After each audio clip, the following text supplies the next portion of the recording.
Acts 1 and 3, please. ಅಪೊಸ್ತಲ ಕೃತ್ಯಗಳು 1:3 We'll all read it together. ಸೇರಿ ಓದ್ಕೊಳ್ಳೋಣ. प्रेरितों का पुस्तक 1 अध्याय 3 वचन.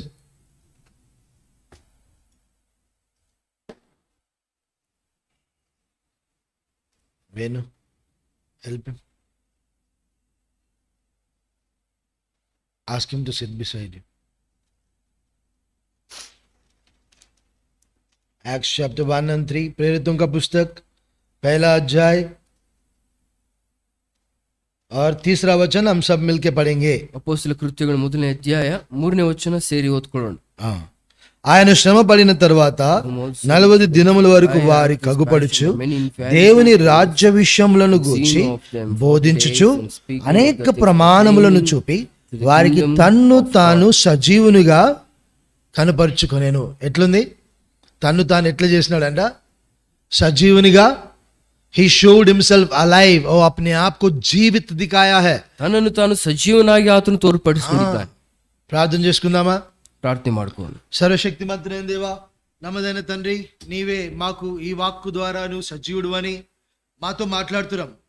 మా జీవితంలో నువ్వు సజీవుడు అని మాతో మాట్లాడుతున్నాం. అవును ప్రభువా, మా జీవితంలో నువ్వు సజీవుడు అన్న సంగతిని, నీకు తగిన ఘనత మేము ఇవ్వవలసిన వారం అన్న సంగతిని మాకు జ్ఞాపకం చేయమని నీకు అప్పచెప్పుకుంటూ గాడిదనని ఒప్పుకుంటూ మా ఇరువురిని నీ రక్త ప్రోక్షణ నుంచి తర్జుమాలో సహాయపడుతున్నాం. యేసు ప్రభు శ్రేష్ఠ నామమున బిడ్డ ప్రార్థించి వేడుకుంటున్నాం తండ్రి. ఆమేన్.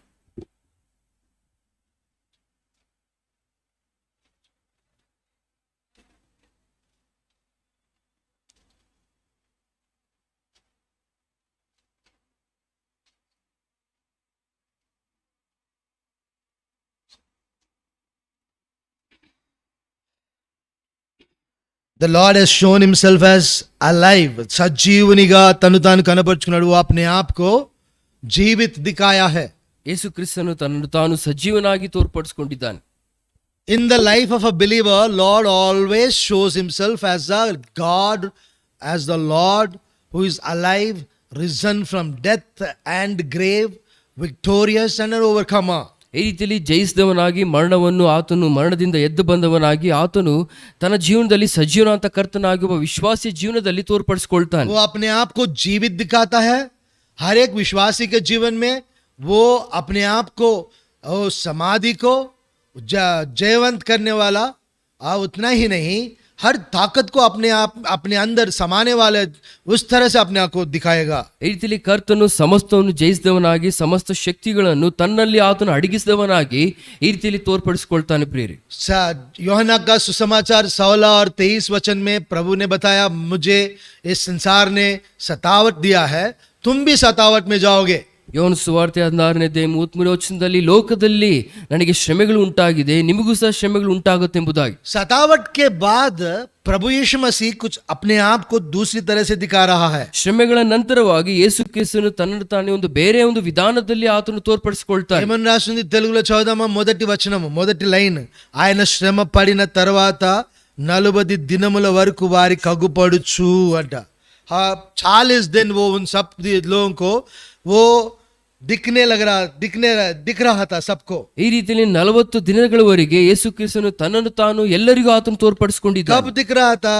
ಯಾವ ಸಮಯದಲ್ಲಿ जब ಕಾಣಿಸಿಕೊಂಡಿದ್ದಾನೆ? वो हमारे लिए वो सतावट से गुजरने के बाद वो 40 दिन अपने आप को दिखाया सबको. ನಮಗೋಸ್ಕರ ಪ್ರತಿವಿಧವಾದ ಶ್ರಮೆಗಳನ್ನು ತಾಳಿಕೊಂಡವನಾಗಿ ಅದರ ನಂತರವಾಗಿ ಆತನು 40 ದಿವಸಗಳು ವಿಶ್ವಾಸಿಗಳೆಲ್ಲರಿಗೂ ಆತನು इसका ತೋರ್ಪಡಿಸಿಕೊಂಡ. मतलब वो सतावट के नीचे दबा हुआ नहीं है, ना ही सतावट को दिखाने के लिए अपने आप को नहीं दिखा रहा है, लेकिन सतावट के ऊपर मैंने फतेह पाया है, ये दिखाने के लिए अपने आप को सबको दिखाया है. ಈ ರೀತಿಯಲ್ಲಿ ನಾನು ಶ್ರಮೆಗಳ ಮೂಲಕವಾಗಿ ಕುಗ್ಗಿ ಹೋಗಿಲ್ಲ, ಶ್ರಮೆಗಳು ತೋರಿಸ್ಕೊಳ್ಳೋದಕ್ಕೆ ನಾನು ನಿಮ್ಮ ಮುಂದೆ ಬರ್ತಾ ಇಲ್ಲ, ಆದ್ರೆ ನಾನು ಶ್ರಮೆಗಳನ್ನು ಜಯಿಸುವನಾಗಿದ್ದೇನೆ ಎಂಬುದಾಗಿ ಆತನು ತೋರ್ಪಡಿಸೋದಕ್ಕೆ ಯೇಸು ಕ್ರಿಸ್ತನು ಆತನ ಮುಂದೆ ಬರ್ತಾ ಇದ್ದಾನೆ. दुख उठाने के बाद वो अपने आप को जयवंत दिखाया है. ಆ ಒಂದು ಶ್ರಮೆಗಳನ್ನು ತಾಳಿಕೊಂಡವನಾಗಿ ಅದನ್ನು ಜಯಿಸಿದವನು ನಾನು ಎಂಬುದಾಗಿ ಕರ್ತನು ಹೇಳ್ತಾ ಇದ್ದಾನೆ. हर विश्वासी के जीवन में वही तो होता है.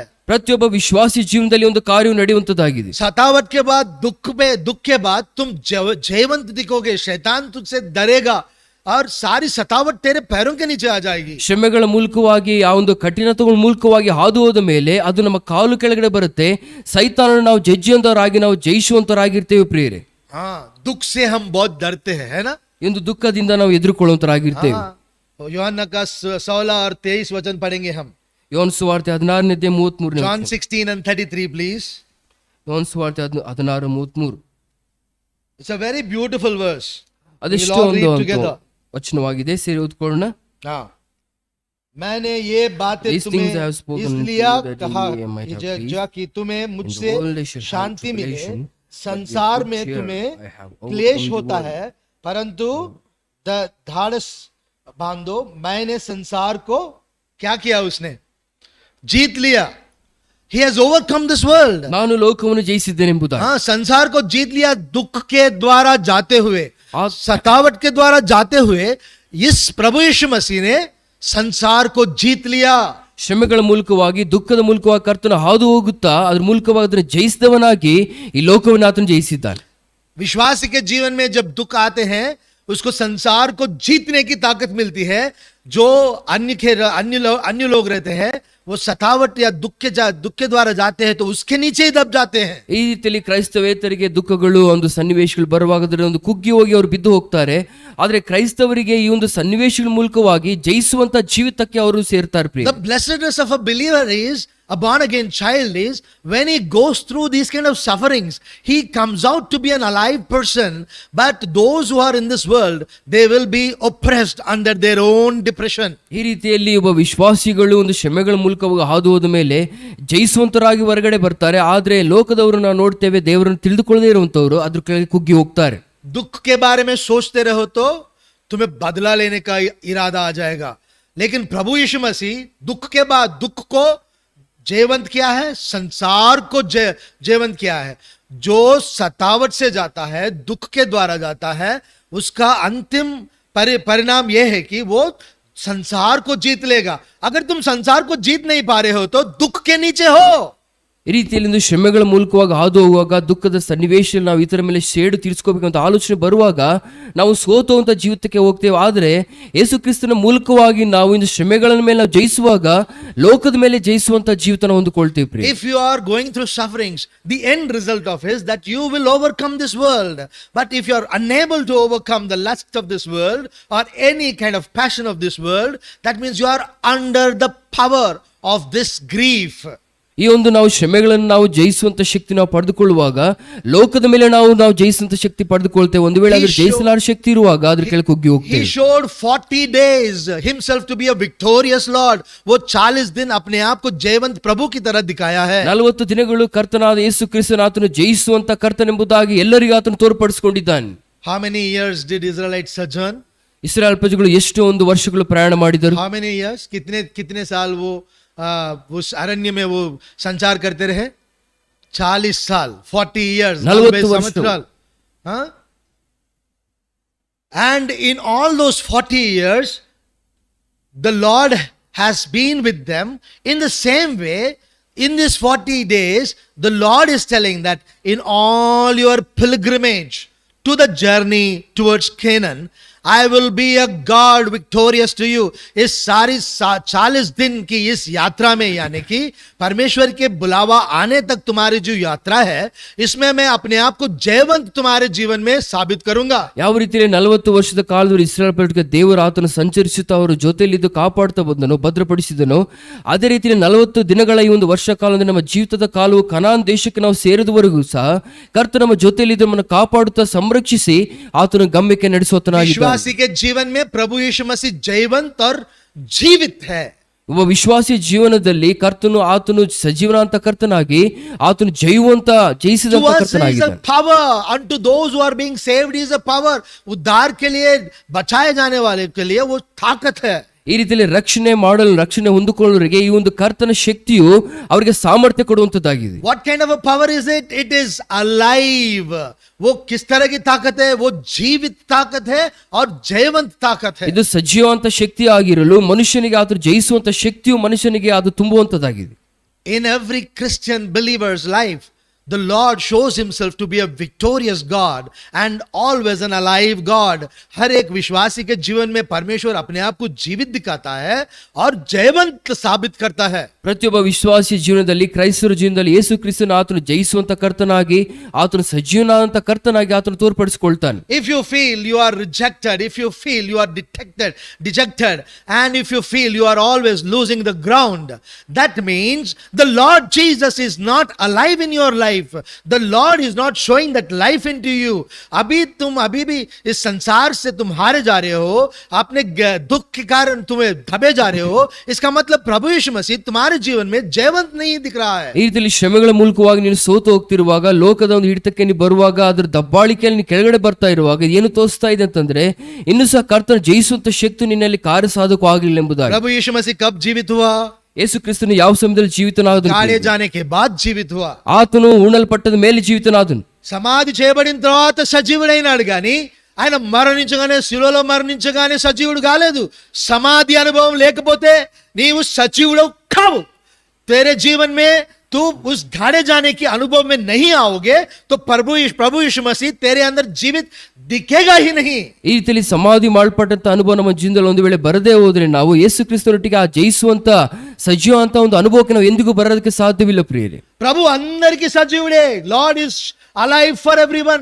परमेश्वर प्रभु सबके लिए वो जीवित है, लेकिन मेरे विषय में आए तो वो जीवित क्यों नहीं दिख रहा है? ಎಲ್ಲರ ಒಂದು ಜೀವನದಲ್ಲಿ ಎಲ್ಲರ ವಿಷಯದಲ್ಲಿ ಆತನು ಸಜೀವನಾಗಿ ಕಾಣಿಸ್ತಾ ಇದ್ದಾನೆ, ಆದರೆ ನನ್ನ ವಿಷಯದಲ್ಲಿ ನನ್ನ ಪಕ್ಷದಲ್ಲಿ ಯಾಕೆ ಆತನು ಸಜೀವನಾಗಿ ಕಾಣಿಸ್ತಾ ಇಲ್ಲ? तुम मर रहे हो लेकिन गाड़े नहीं जा रहे हो, यही तुम्हारा समस्या है. इसीलिए प्रभु जीवित नहीं है तुम्हारे जीवन में. ನೀವು ಸಾಯ್ತಾ ಇದ್ದೀರಾ, ಆದ್ರೆ ನೀವು ಹೂಣಲ್ಪಡ್ತಾ ಇಲ್ಲ. ಆ ಒಂದು ಕಾರಣದಿಂದಲೇ ನಿಮ್ಮ ಜೀವನದಲ್ಲಿ ಕರ್ತನ ಸಜೀವ ಅಂತ ಕರ್ತನಾಗಿ ಕಾಣಿಸ್ತಾ ಇಲ್ಲ ಪ್ರಿಯರೇ. Because of the discipline trained in Hebron, many people learn to die, but they can't, bury themselves.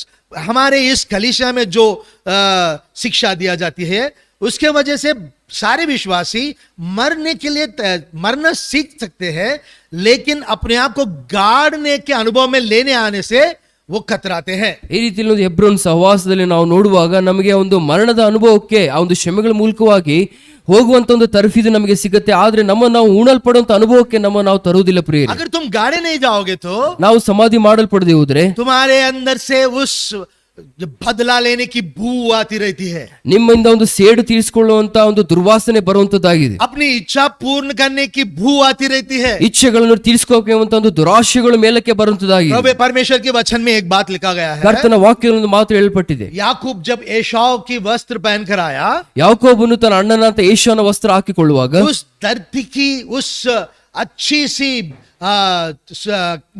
उस क्या कहते हैं उसे, उस भू को आ रहा था. उस the smell of that field was coming. धरती की सुहासा, क्या कहते हैं उसे, what do you call the smell? ಸುಗಂಧ. सुगंध. हाँ, धरती की सुगंध उसके अंदर आ रहा है. ಈ ರೀತಿಯಲ್ಲಿ ಆತನು ತನ್ನ ಅಣ್ಣನ ವಸ್ತ್ರ ಹಾಕೊಳ್ಳುವಾಗ ಆ ಮಣ್ಣಿನ ಒಂದು ಸುಗಂಧವು ಆತನ ಮೂಲಕವಾಗಿ ಬರ್ತಾ ಇತ್ತು. उसके अंदर धरती की सुगंध आ रहा है. ಆ ಒಂದು ಮಣ್ಣಿನ ಒಂದು ವಾಸನೆ, ಒಳ್ಳೆಯ ವಾಸನೆ ಆತನ सुगंध का मतलब क्या है? ಆ ಒಂದು ಒಳ್ಳೆಯ ಒಂದು ಮಣ್ಣಿನ ಸುಗಂಧದ गाड़े जाने के अनुभव के बारे में बात करता है. ಆ ಒಂದು ಮರಣದ ಒಂದು ಆ ಊಡಲ್ಪಡುವಂತ ಅನುಭವ ಮಾತಾಡ್ತಾ ಇದೆ. किसमें गाड़ते हैं एक इंसान को? ಒಬ್ಬ ಮನುಷ್ಯನ ಯಾವ ರೀತಿಯಲ್ಲಿ ಉಣ್ತಾರೆ? Where do you bury a man? ಒಬ್ಬ ಮನುಷ್ಯನ ಎಲ್ಲಿ ಊನಿಕ್ತಾರೆ ಪ್ರಿಯರೇ? जमीन पे, ಅವನು in the ಮಣ್ಣಿನ land. ಒಳಗಡೆ. And when Jacob is wearing that coat, the smell of that land is coming. उस धरती की सुगंध आ रहा है उसके अंदर. ಈ ರೀತಿಯಲ್ಲಿ ಆತನು ಅಣ್ಣನ ವಸ್ತ್ರಗಳು ಹಾಕಿಕೊಳ್ಳುವಾಗ ಒಂದು ಮಣ್ಣಿನ ಒಂದು ವಾಸನೆ, ಒಂದು ಸುಗಂಧ ಆತನ ಮೂಲಕ ಬರ್ತಾ ಇದೆ. बदले की सुगंध नहीं आ रही है, आशाओं की सुगंध नहीं आ रही है, जो नाकाम आशाओं की सुगंध नहीं आ रही है, लेकिन गाड़े जाने की सुगंध उसके अंदर आ रहा है. ಈ ರೀತಿಯಲ್ಲಿ ಒಂದು ಸೇಡು ತೀರಿಸಿಕೊಳ್ಳುವಂತ ಒಂದು ದುರ್ವಾಸನೆ ಆಗಲಿ, ಅಭಿಲಾಷೆಗಳು, ಇಚ್ಛೆಗಳು, ಅದರ ಒಂದು ವಾಸನೆ ಬರ್ಲಿಲ್ಲ, ಆದ್ರೆ ಮರಣಕ್ಕೆ ಅದು ಉಣಲ್ಪಡುವಂತ ಒಂದು ಅನುಭವ ಬರ್ತಾ ಇದೆ. प्रिय विश्वासी, तेरे जीवन में ऐसी सुगंध आ रहा है, तो ऐसे गाड़ी जाने के अनुभव में तुम हो, तो तब तुम्हें परमेश्वर अपने आपके जीवन में अपने आप को जीवित साबित करेगा. ಈ ರೀತಿಯಲ್ಲಿ ವಿಶ್ವಾಸಿಗಳಾಗಿ ಕ್ರೈಸ್ತರಾಗಿ ಇಂಥ ಒಂದು ಸುಗಂಧವು ನಮ್ಮಿಂದ ಬರ್ತಾ ಇದೆ ಅಂತಂದ್ರೆ ಯೇಸು ಕ್ರಿಸ್ತ ನಮ್ಮ ಜೀವನದಲ್ಲಿ ಸಜೀವನಂತ ಕರ್ತನಾಗಿ ಜಯಿಸುವಂತನಾಗಿ ಕಾಣಿಸ್ಕೊಳ್ತಾನೆ. Unless you are buried, Lord will not prove you to be alive, and he will neither show himself alive. ನಾವು ಹೂಣಲ್ಪಡದೆ ಹೋದ್ರೆ ನಮ್ಮನ್ನು ಸಜೀವರಾಗಿ ಆತನು ಕಾಣುವುದಿಲ್ಲ, ನಮ್ಮಲ್ಲಿ ಆತನು ಸಜೀವನಾಗಿ ಕಾಣಿಸ್ಕೊಳ್ಳುವುದಿಲ್ಲ ಪ್ರಿಯರೇ. The Lord is willing to show himself as a God who is alive in your life. परमेश्वर अपने जीवन में अपने आप को जयवंत जीवित परमेश्वर दिखाने के लिए बहुत ही उत्सुक और आशा रखता है. ನಮ್ಮ ಜೀವನದಲ್ಲಿ ಕರ್ತನು ಸಜೀವನಂತ ಕರ್ತನಾಗಿ ಜಯಿಸಿದಂತ ಕರ್ತನಾಗಿ ತೋರಿಸಿಕೊಳ್ಳೋದಕ್ಕಾಗಿ ಆತನೆಷ್ಟೋ ಇಚ್ಛೆಯುಳ್ಳನಾಗಿದ್ದಾನೆ, ಆತನು ಭಾವುಕನಾಗಿದ್ದಾನೆ. शिष्यों को ही दिखा है. ಶಿಷ್ಯಂದರಿಗೆ ಮಾತ್ರವೇ ಕಾಣಿಸ್ಕೊಂಡಿದ್ದಾನೆ. कहा लिखा है? ಎಲ್ಲಿ ಬರೆಯಲ್ಪಟ್ಟಿದೆ? पहली अध्याय 3 वचन में वो सारे विश्वासियों को जो प्रभु यीशु मसीह में विश्वास रखते हैं उनको सजीव दिखा रहा है, अपने आप को जीवित दिखा रहा है. ಯೇಸು ಕ್ರಿಸ್ತನಲ್ಲಿ ಸಜೀವರಾಗಿದ್ದಂತ ತನ್ನ ಶಿಷ್ಯಂದಿರು ತನ್ನ ಮಕ್ಕಳಿಗೆ ಆತನು ಸಜೀವನಂತ ಕರ್ತನಾಗಿ ಜಯಿಸಿದಂತ ಕರ್ತನಾಗಿ ತೋರ್ಪಡಿಸಿಕೊಳ್ತಾ If you want ಇದ್ದಾನೆ. to see God alive in your life, you have to be a disciple. अगर परमेश्वर तुम्हारे जीवन में जीवित दिखना है तो उसका शिष्य बनना ही है. ಯೇಸು ಕ್ರಿಸ್ತ ನಿಮ್ಮ ಜೀವನದಲ್ಲಿ ಸಜೀವನಾದಂತ ಕರ್ತನಾಗಿ ಕಾಣಿಸ್ಕೋಬೇಕಂತಂದ್ರೆ ನೀವು ಆತನಿಗೆ ಶಿಷ್ಯಂದರಾಗಿರ್ಬೇಕಾಗಿರೋದು ಪ್ರಿಯರೇ. See, God is showing himself alive. ದೇವರು ತನ್ನ ಸಜೀವನಾಗಿ ಕಾಣಿಸ್ಕೊಳ್ತಾ The ಇದ್ದಾನೆ. same way he showed himself to Moses. मूसा को अपने आप को दिखाने की तरह ही वो हमें अपने आप को जीवित दिखाने की कोशिश कर रहा है. ಮೋಶೆಗೆ ತನ್ನನ್ನು ತಾನು ತೋರ್ಪಡಿಸುವಂತ ಕರ್ತನು ನಮಗೂ ಸಹ ಸಜೀವನಾಗಿ ಆತನು ತೋರ್ಪಡಿಸಿಕೊಳ್ತಾ ಇದ್ದಾನೆ. भाई और बहनों, जब वो उसकी वाणी सुनते ही डर गए थे, लेकिन मूसा उसको अपने आंखों से जीवित परमेश्वर को जो कार्य कर रहा है, काम कर रहा है, ताकतवर दिख रहा था, उस परमेश्वर को देखा है. ಈ ರೀತಿಯಲ್ಲಿ ಸಹೋದರ ಸಹೋದರಿ ಯಾರ ಒಂದು ಸ್ವರನ್ನು ಕೇಳಿ ಜನರು ಎಷ್ಟು ಅವರು ಹೆದರ್ಕೊಳ್ತಾ ಇದ್ದಾರೋ ಆತ ಅಂತ ದೊಡ್ಡ ದೇವರನ್ನು ಮುಖಾಮುಖಾಗಿ ನೋಡಿದಂತ ಆ ಮನುಷ್ಯನು ಮೋಶೆ ಆಗಿದ್ದನು. तुम्हारे जीवन में भी वो काम करने वाला ताकतवर भयंकर परमेश्वर की तरह दिखना है तो तुम्हें भी शिष्य बनना है. ಈ ರೀತಿಯಲ್ಲಿ ಆ ಕರ್ತನ ಪರಾಕ್ರಮ ಶಕ್ತಿಯು ಸಾಮರ್ಥ್ಯ ನಿಮ್ಮ ಜೀವನದಲ್ಲಿ ತೋರ್ಪಡಿಸಬೇಕಂದ್ರೆ ನೀವು ಸಹ ಕರ್ತನ ಶಿಷ್ಯಂದರಾಗಿ ಕಾಣಿಸಬೇಕಾಗಿದೆ. To many, Lord Jesus resurrection is a rumor. ಅನೇಕರಿಗೆ ಯೇಸು ಕ್ರಿಸ್ತನ ಒಂದು ಪುನರುತ್ಥಾನವು ಕೇವಲ ಒಂದು ಗಾಳಿಯ ಮಾತಾಗಿದೆ. But for the believers, he is a risen God. हर विश्वासी के लिए वो जीवित परमेश्वर है. ಆದ್ರೆ ಒಬ್ಬ ವಿಶ್ವಾಸಿಗೆ ಕ್ರೈಸ್ತವರಿಗೆ ಯೇಸು ಕ್ರಿಸ್ತನ ಒಂದು ಸತ್ಯಾಂಶ ವಾಸ್ತವಿಕವಾದಂತ ಸತ್ಯವು ಅವರ ಜೀವನದಲ್ಲಿ ಆತನ ಸಜೀವನಾದವನೆಂಬುದಾಗಿ. जो उसके वचन पर विश्वास नहीं लाते उनके लिए वो जीवित परमेश्वर नहीं है. ಯಾರ್ಯಾರು ಆ ಕರ್ತನ ವಾಕ್ಯ ಮೇಲೆ ನಂಬಿಕೆ ಇಡುವುದಿಲ್ವೋ ಆತನ ಸಜೀವಂತ ಕರ್ತನಾಗಿ ಅವರಿಗೆ ಅನಿಸುವುದಿಲ್ಲ ಪ್ರಿಯ. उनके लिए वो सिर्फ अफवाह है. वो सोचते रहते मानू या ना मानू. अफवाह के बारे में मानने के दिल करता है, ना मानने के भी दिल करता है. ಈ ರೀತಿಯಲ್ಲಿ ಒಂದು ಗಾಳಿಯ ಮಾತಿನಂತೆ ಅದು ನಿಜವಾ ಸುಳ್ಳ ಎಂಬುದಾಗ ಅನುಮಾನಾಸ್ಪದಕವಾಗಿ ನಂಬಬೇಕಾ ಇಲ್ಲ ಎಂಬುದಾಗಿ ತಮ್ಮ ಜೀವನದಲ್ಲಿ ಸಂದೇಹ ಜೀವನದಲ್ಲಿ ಬಾಳ್ತಾ ಇರ್ತಾರೆ. A rumor will always keep you in confusion whether to believe or not to believe. ಈ ರೀತಿ ಒಂದು ಗಾಳಿಯ ಮಾತು ನಿಮ್ಮನ್ನು ನಾನು ನಂಬಬೇಕಾ ನಾನು ನಂಬಬಾರ್ದು ಎಂಬುದಾಗಿ ಎಂದಿಗೂ ಸಹ ಸಂದೇಹದಲ್ಲಿ ನಿಮ್ಮನ್ನು But ಇರಿಸುವಂತದ್ದಾಗಿ. to a believer it is not a rumor, it is a truth that the Lord is risen. पर एक विश्वासी के लिए ये एक अफवाह नहीं है, लेकिन परमेश्वर वो जयवंत होकर उस मृत्यु और समाधि से वो उठा है. ಆದ್ರೆ ಒಂದು ವಿಶ್ವಾಸಿಯ ಜೀವನದಲ್ಲಿ ಕ್ರೈಸ್ತರ ಜೀವನದಲ್ಲಿ ಇದು ಗಾಳಿಯ ಮಾತಲ್ಲ, ಆದ್ರೆ ಒಂದು ಸತ್ಯಾಂಶವು ಸತ್ಯದ ಮಾತಾಗಿದೆ.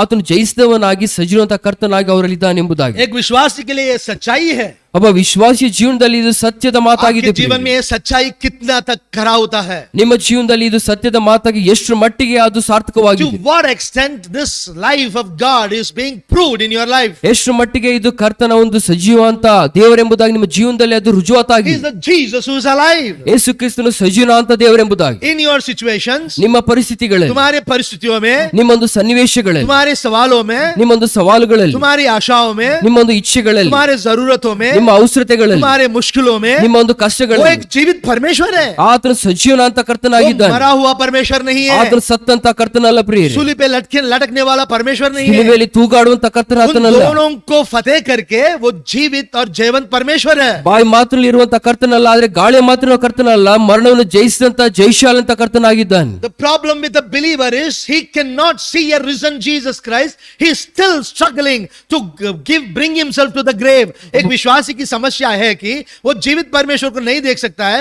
वो अभी भी जूझ रहा है अपने आप को उस खबर में लेकर आने के लिए, समाधि में लेकर आने के लिए ही वो प्रयास में है. ಈ ರೀತಿಯಲ್ಲಿ ಅನೇಕ ಸಾರಿ ವಿಶ್ವಾಸಿಗಳು ನಾವು ಕರ್ತನ ಇನ್ನು ಸಮಾಧಿಯಲ್ಲೇ ನೋಡ್ತಾ ಇದ್ದೇವೆ, ಸತ್ತವನಾಗಿ ನೋಡ್ತಾ ಇದ್ದೇವೆ ಹೊರತು ಆತನ ಸಜೀವನಾಂತ ಕರ್ತನು, ಆತನು ಎದ್ದು ಬಂದಂತ ಕರ್ತನಾಗಿ ನಾವು ನೋಡ್ಲಾರ್ದೆ ಹೋಗ್ತಾ ಇದ್ದೇವೆ ಪ್ರಿಯರೇ. My dear believer, if you believe in the Lord Jesus Christ, then You have to bring yourself to the experience of burial. अगर प्रभु यीशु मसीह के ऊपर विश्वास रखते हो मेरे प्रिय विश्वासी, तुम अपने आप को इस गाड़े जाने वाली अनुभव में लेकर आना है. ಪ್ರೀತಿಯ ವಿಶ್ವಾಸಿಗಳೇ, ನಾವು ಇಂಥ ಒಂದು ಜಯಿಸುವಂತ ಅನುಭವಕ್ಕೆ ನಾವು ಬರ್ಬೇಕಂತಂದ್ರೆ ಆ ಸಮಾಧಿ ಮಾಡ್ಕೊಂತ ಅನುಭವಕ್ಕೆ ನಾವು ಖಚಿತವಾಗಿ ಬರಬೇಕಾಗಿದೆ. Then you will see a God who is alive. तब तुम्हें जो जीवित परमेश्वर तुम्हारे जीवन में दिखेगा. ಆಗಲೇ ಸಜೀವನಂತ ಕರ್ತನು ನಿಮ್ಮ ಜೀವನದಲ್ಲಿ ಆತನು ಕಾಣಿಸ್ಕೊಳ್ತಾನಾಗಿದ್ದಾನೆ. उसके बाद क्या हो रहा है? ಅದಾದ ಮೇಲೆ ಏನಾಗ್ತಾ ಇದೆ? वो अपने आप को जीवित दिखा रहा है. ತನ್ನನ್ನು ತಾನು ಸಜೀವನಾಗಿ ತೋರ್ಪಡಿಸಿಕೊಳ್ತಾ अपने ಇದ್ದಾನೆ. आप को सबको जिन जिन को वो दिखना है उन सबको अपने आप को वो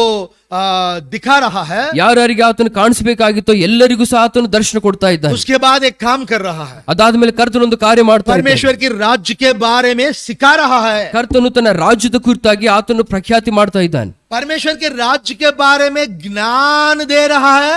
उसके बारे में समाचार नहीं दे रहा है, उसके बारे में सिखा रहा है. ಕರ್ತನ ರಾಜ್ಯದ ಕುರಿತಾಗಿ ಒಂದು ತಿಳುವಳಿಕೆ ಕರ್ತನ ಕೊಡ್ತಾ ಇಲ್ಲ, ಆದ್ರೆ ಕರ್ತನ ರಾಜ್ಯದ ಉಪದೇಶವನ್ನು ಬೋಧನೆಯನ್ನು ಕರ್ತನ ಮಾಡ್ತಾ ಇದ್ದಾನೆ. ఆ రాజ్యం ఏంటిదో, ఆ రాజ్యం యొక్క బలం ఏంటిదో, ఆ రాజ్యం దేని కొనుకుందో, ఆ రాజ్యం ఎవరో నేర్పిస్తున్నాడు. वो राज्य क्या है, वो किस तरह से बना है, किस उद्देश्य से बना है, किससे बना है, वो सब सिखा रहा है परमेश्वर. ಆ ರಾಜ್ಯವು ಯಾವುದಾಗಿದೆಯೋ, ಅದು ಎಂತದಾಗಿದೆಯೋ, ಆ ರಾಜ್ಯವು ಯಾರಾಗಿದ್ದಾರೋ, ರಾಜ್ಯದಲ್ಲಿ ಯಾರಿರ್ತಾನೆಂಬುದಾಗಿ ಅದ್ರ ಕುರಿತಾಗಿ ಒಂದು ಕರ್ತನ ತಿಳುವಳಿಕೆ ಕೊಡ್ತಾ आपके ಇದ್ದಾನೆ. जीवन में प्रभु की राज्य के बारे में जानना है तो पहले गाड़े जाने के अनुभव में और प्रभु उठाने वाले उस अनुभव में तुम अगर आए तो प्रभु तुम्हें बाद में सिखाएगा परमेश्वर का राज्य क्या है. ಕರ್ತನ ರಾಜ್ಯದ ಜ್ಞಾನವು ಏನೆಂಬುದಾಗಿ ಕರ್ತ ನಮಗೆ ತಿಳಿಸಬೇಕಂತಂದ್ರೆ ಮೊಟ್ಟ ಮೊದಲನೇದಾಗಿ ಒಂದು ಸಮಾಧಿ ಮಾಡಲ್ಪಟ್ಟ ಅನುಭವವು ಸತ್ತಂತ ಅನುಭವ ನಮ್ಮಲ್ಲಿ ಬರಬೇಕಾಗಿದೆ ಪ್ರಿಯರೇ. The reason we know very little about the kingdom of God is that we are not burying and neither we are able to see when Lord is showing himself to us. वो अपने आप को जब दिखा रहा है वो हम नहीं देख पा रहे क्योंकि हम गाड़े नहीं जा रहे हैं. इस वजह से परमेश्वर के राज्य के बारे में कोई इल्म नहीं है, कोई भी ज्ञान नहीं है हमारे पास. ದೇವರು ತನ್ನನ್ನು ತಾನು ತೋರ್ಪಡಿಸಿಕೊಳ್ಳುವಾಗ ಒಂದು ಸರಿಯಾದ ಒಂದು ತಿಳುವಳಿಕೆ ಜ್ಞಾನವು ನಮ್ಮಲ್ಲಿ ಆತನ ಕುರಿತಾಗಿ ಯಾಕೆ ಬರ್ತಾ ಇಲ್ಲ ಅಂತಂದ್ರೆ ನಮ್ಮ ಒಂದು ಜೀವಿತ ಉಣಲ್ಪಡುವಂತ ಸತ್ತಂತ ಅನುಭವದಲ್ಲಿ ಅದು ನಡೆಸಲ್ಪಡ್ತಾ ಇಲ್ಲ ಪ್ರಿಯರೇ. विश्वासी, तुम बुलाए गए हो उस जीवित परमेश्वर को, जीवंत परमेश्वर को जो अपने आप को दिखाने वाले हैं, उसको देखने के लिए बुलाए गए हो. ಸಜೀವನ ಅಂತ ಕರ್ತನು, ಜಯಿಸಿದಂತ ಕರ್ತನು ತೋರಿಸಬೇಕೆಂಬುದಾಗಿ ನಮ್ಮನ್ನು ದೇವರ ಆತನ ಆರಿಸಿಕೊಂಡಿದ್ದಾನೆ, ಆತನ ಕರೆದಿದ್ದಾನೆ ಪ್ರಿಯರೇ. वो जीवित परमेश्वर कभी नहीं झुकेगा, छूकेगा, ना ही सो जाएगा, तेरी रखवाला करते रहेगा. ಎಂದಿಗೂ ಆ ಕರ್ತನು ತಲೆ ಬಾಗೋದಿಲ್ಲ, ಆತನು ಎಂದಿಗೂ ತೊಲಗಿ ಹೋಗೋದಿಲ್ಲ, ನಿಮ್ಮನ್ನು ಆತನು ಕೈ ಬಿಡುವುದಿಲ್ಲ, ನಿಮ್ಮನ್ನು ಆತನು ತೊರೆಯೋದಿಲ್ಲ ಪ್ರಿಯ. उसके बाद वो जीवित परमेश्वर आने वाले उस राज्य के बारे में, उस राज्य में तेरा क्या काम है, तेरा क्या भाग है, वो तुझे सिखाएगा. ಅದಾದ ಮೇಲೆ ಆ ರಾಜ್ಯವು ಏನಾಗಿದೆ, ಅದರಲ್ಲಿ ನಿನ್ನ ಒಂದು ಭಾಗವು, ನಿನ್ನ ಒಂದು ಕೆಲಸವು, ನಿನ್ನ ಬಾಧ್ಯತೆ ಏನಾಗಿದೆ ಎಂಬುದಾಗಿ ನಿನಗೆ ಆತನು ತಿಳಿಯ ಮಾಡುತ್ತಾನಾಗಿದ್ದಾನೆ. सीखना है हमें, ಅದನ್ನು ನಾವು ಕಲಿಬೇಕಾಗಿದೆ ಪ್ರಿಯರೇ. वो हमें जब बताता है तो हमें सीखना है. ಆತನು ನಮಗೆ ಹೇಳ್ಕೊಡುವಾಗ ನಾವು ಅದನ್ನು ಕಲಿಬೇಕಾಗಿದೆ. सुनकर आनंदित नहीं होना, ಸುಮ್ಮನೆ ಅದನ್ನು ಕೇಳುತ್ತಾ ನಾವು ಅದನ್ನು ಸಂತೋಷ ಪಡಬಾರ್ದು. सीखना और उस राज्य के लिए उस तरह से ही जीने की कोशिश करना है. ಅದನ್ನು ಕಲ್ತ್ಕೋಬೇಕು, ರಾಜ್ಯಕ್ಕೆ ನಾವು ಅನುಸಂಧಾನವಾಗಿ ನಾವು ಬಾಳ್ಬೇಕು. इसीलिए तो आने वाले राज्य के बारे में बताया जा ಆ रहा ಒಂದು है. ಕಾರಣದಿಂದಲೇ ಬರುವಂತ ರಾಜ್ಯದ ಕುರಿತಾಗಿ ದೇವರ ಒಂದು ವಾಕ್ಯವನ್ನು ಹೇಳ್ತಾ ಇದ್ದಾರೆ. इसलिए बताया जा रहा है कि तुम सीख सको ನಿಮ್ಗೆ ಹೇಳಲ್ಪಡ್ತಾ ಇದೆ, ನೀವು ಕಲಿಬೇಕು, ಕಲ್ತ್ಕೋಬೇಕೆಂಬುದಾಗಿ, उस राज्य के अनुसार जीने के लिए.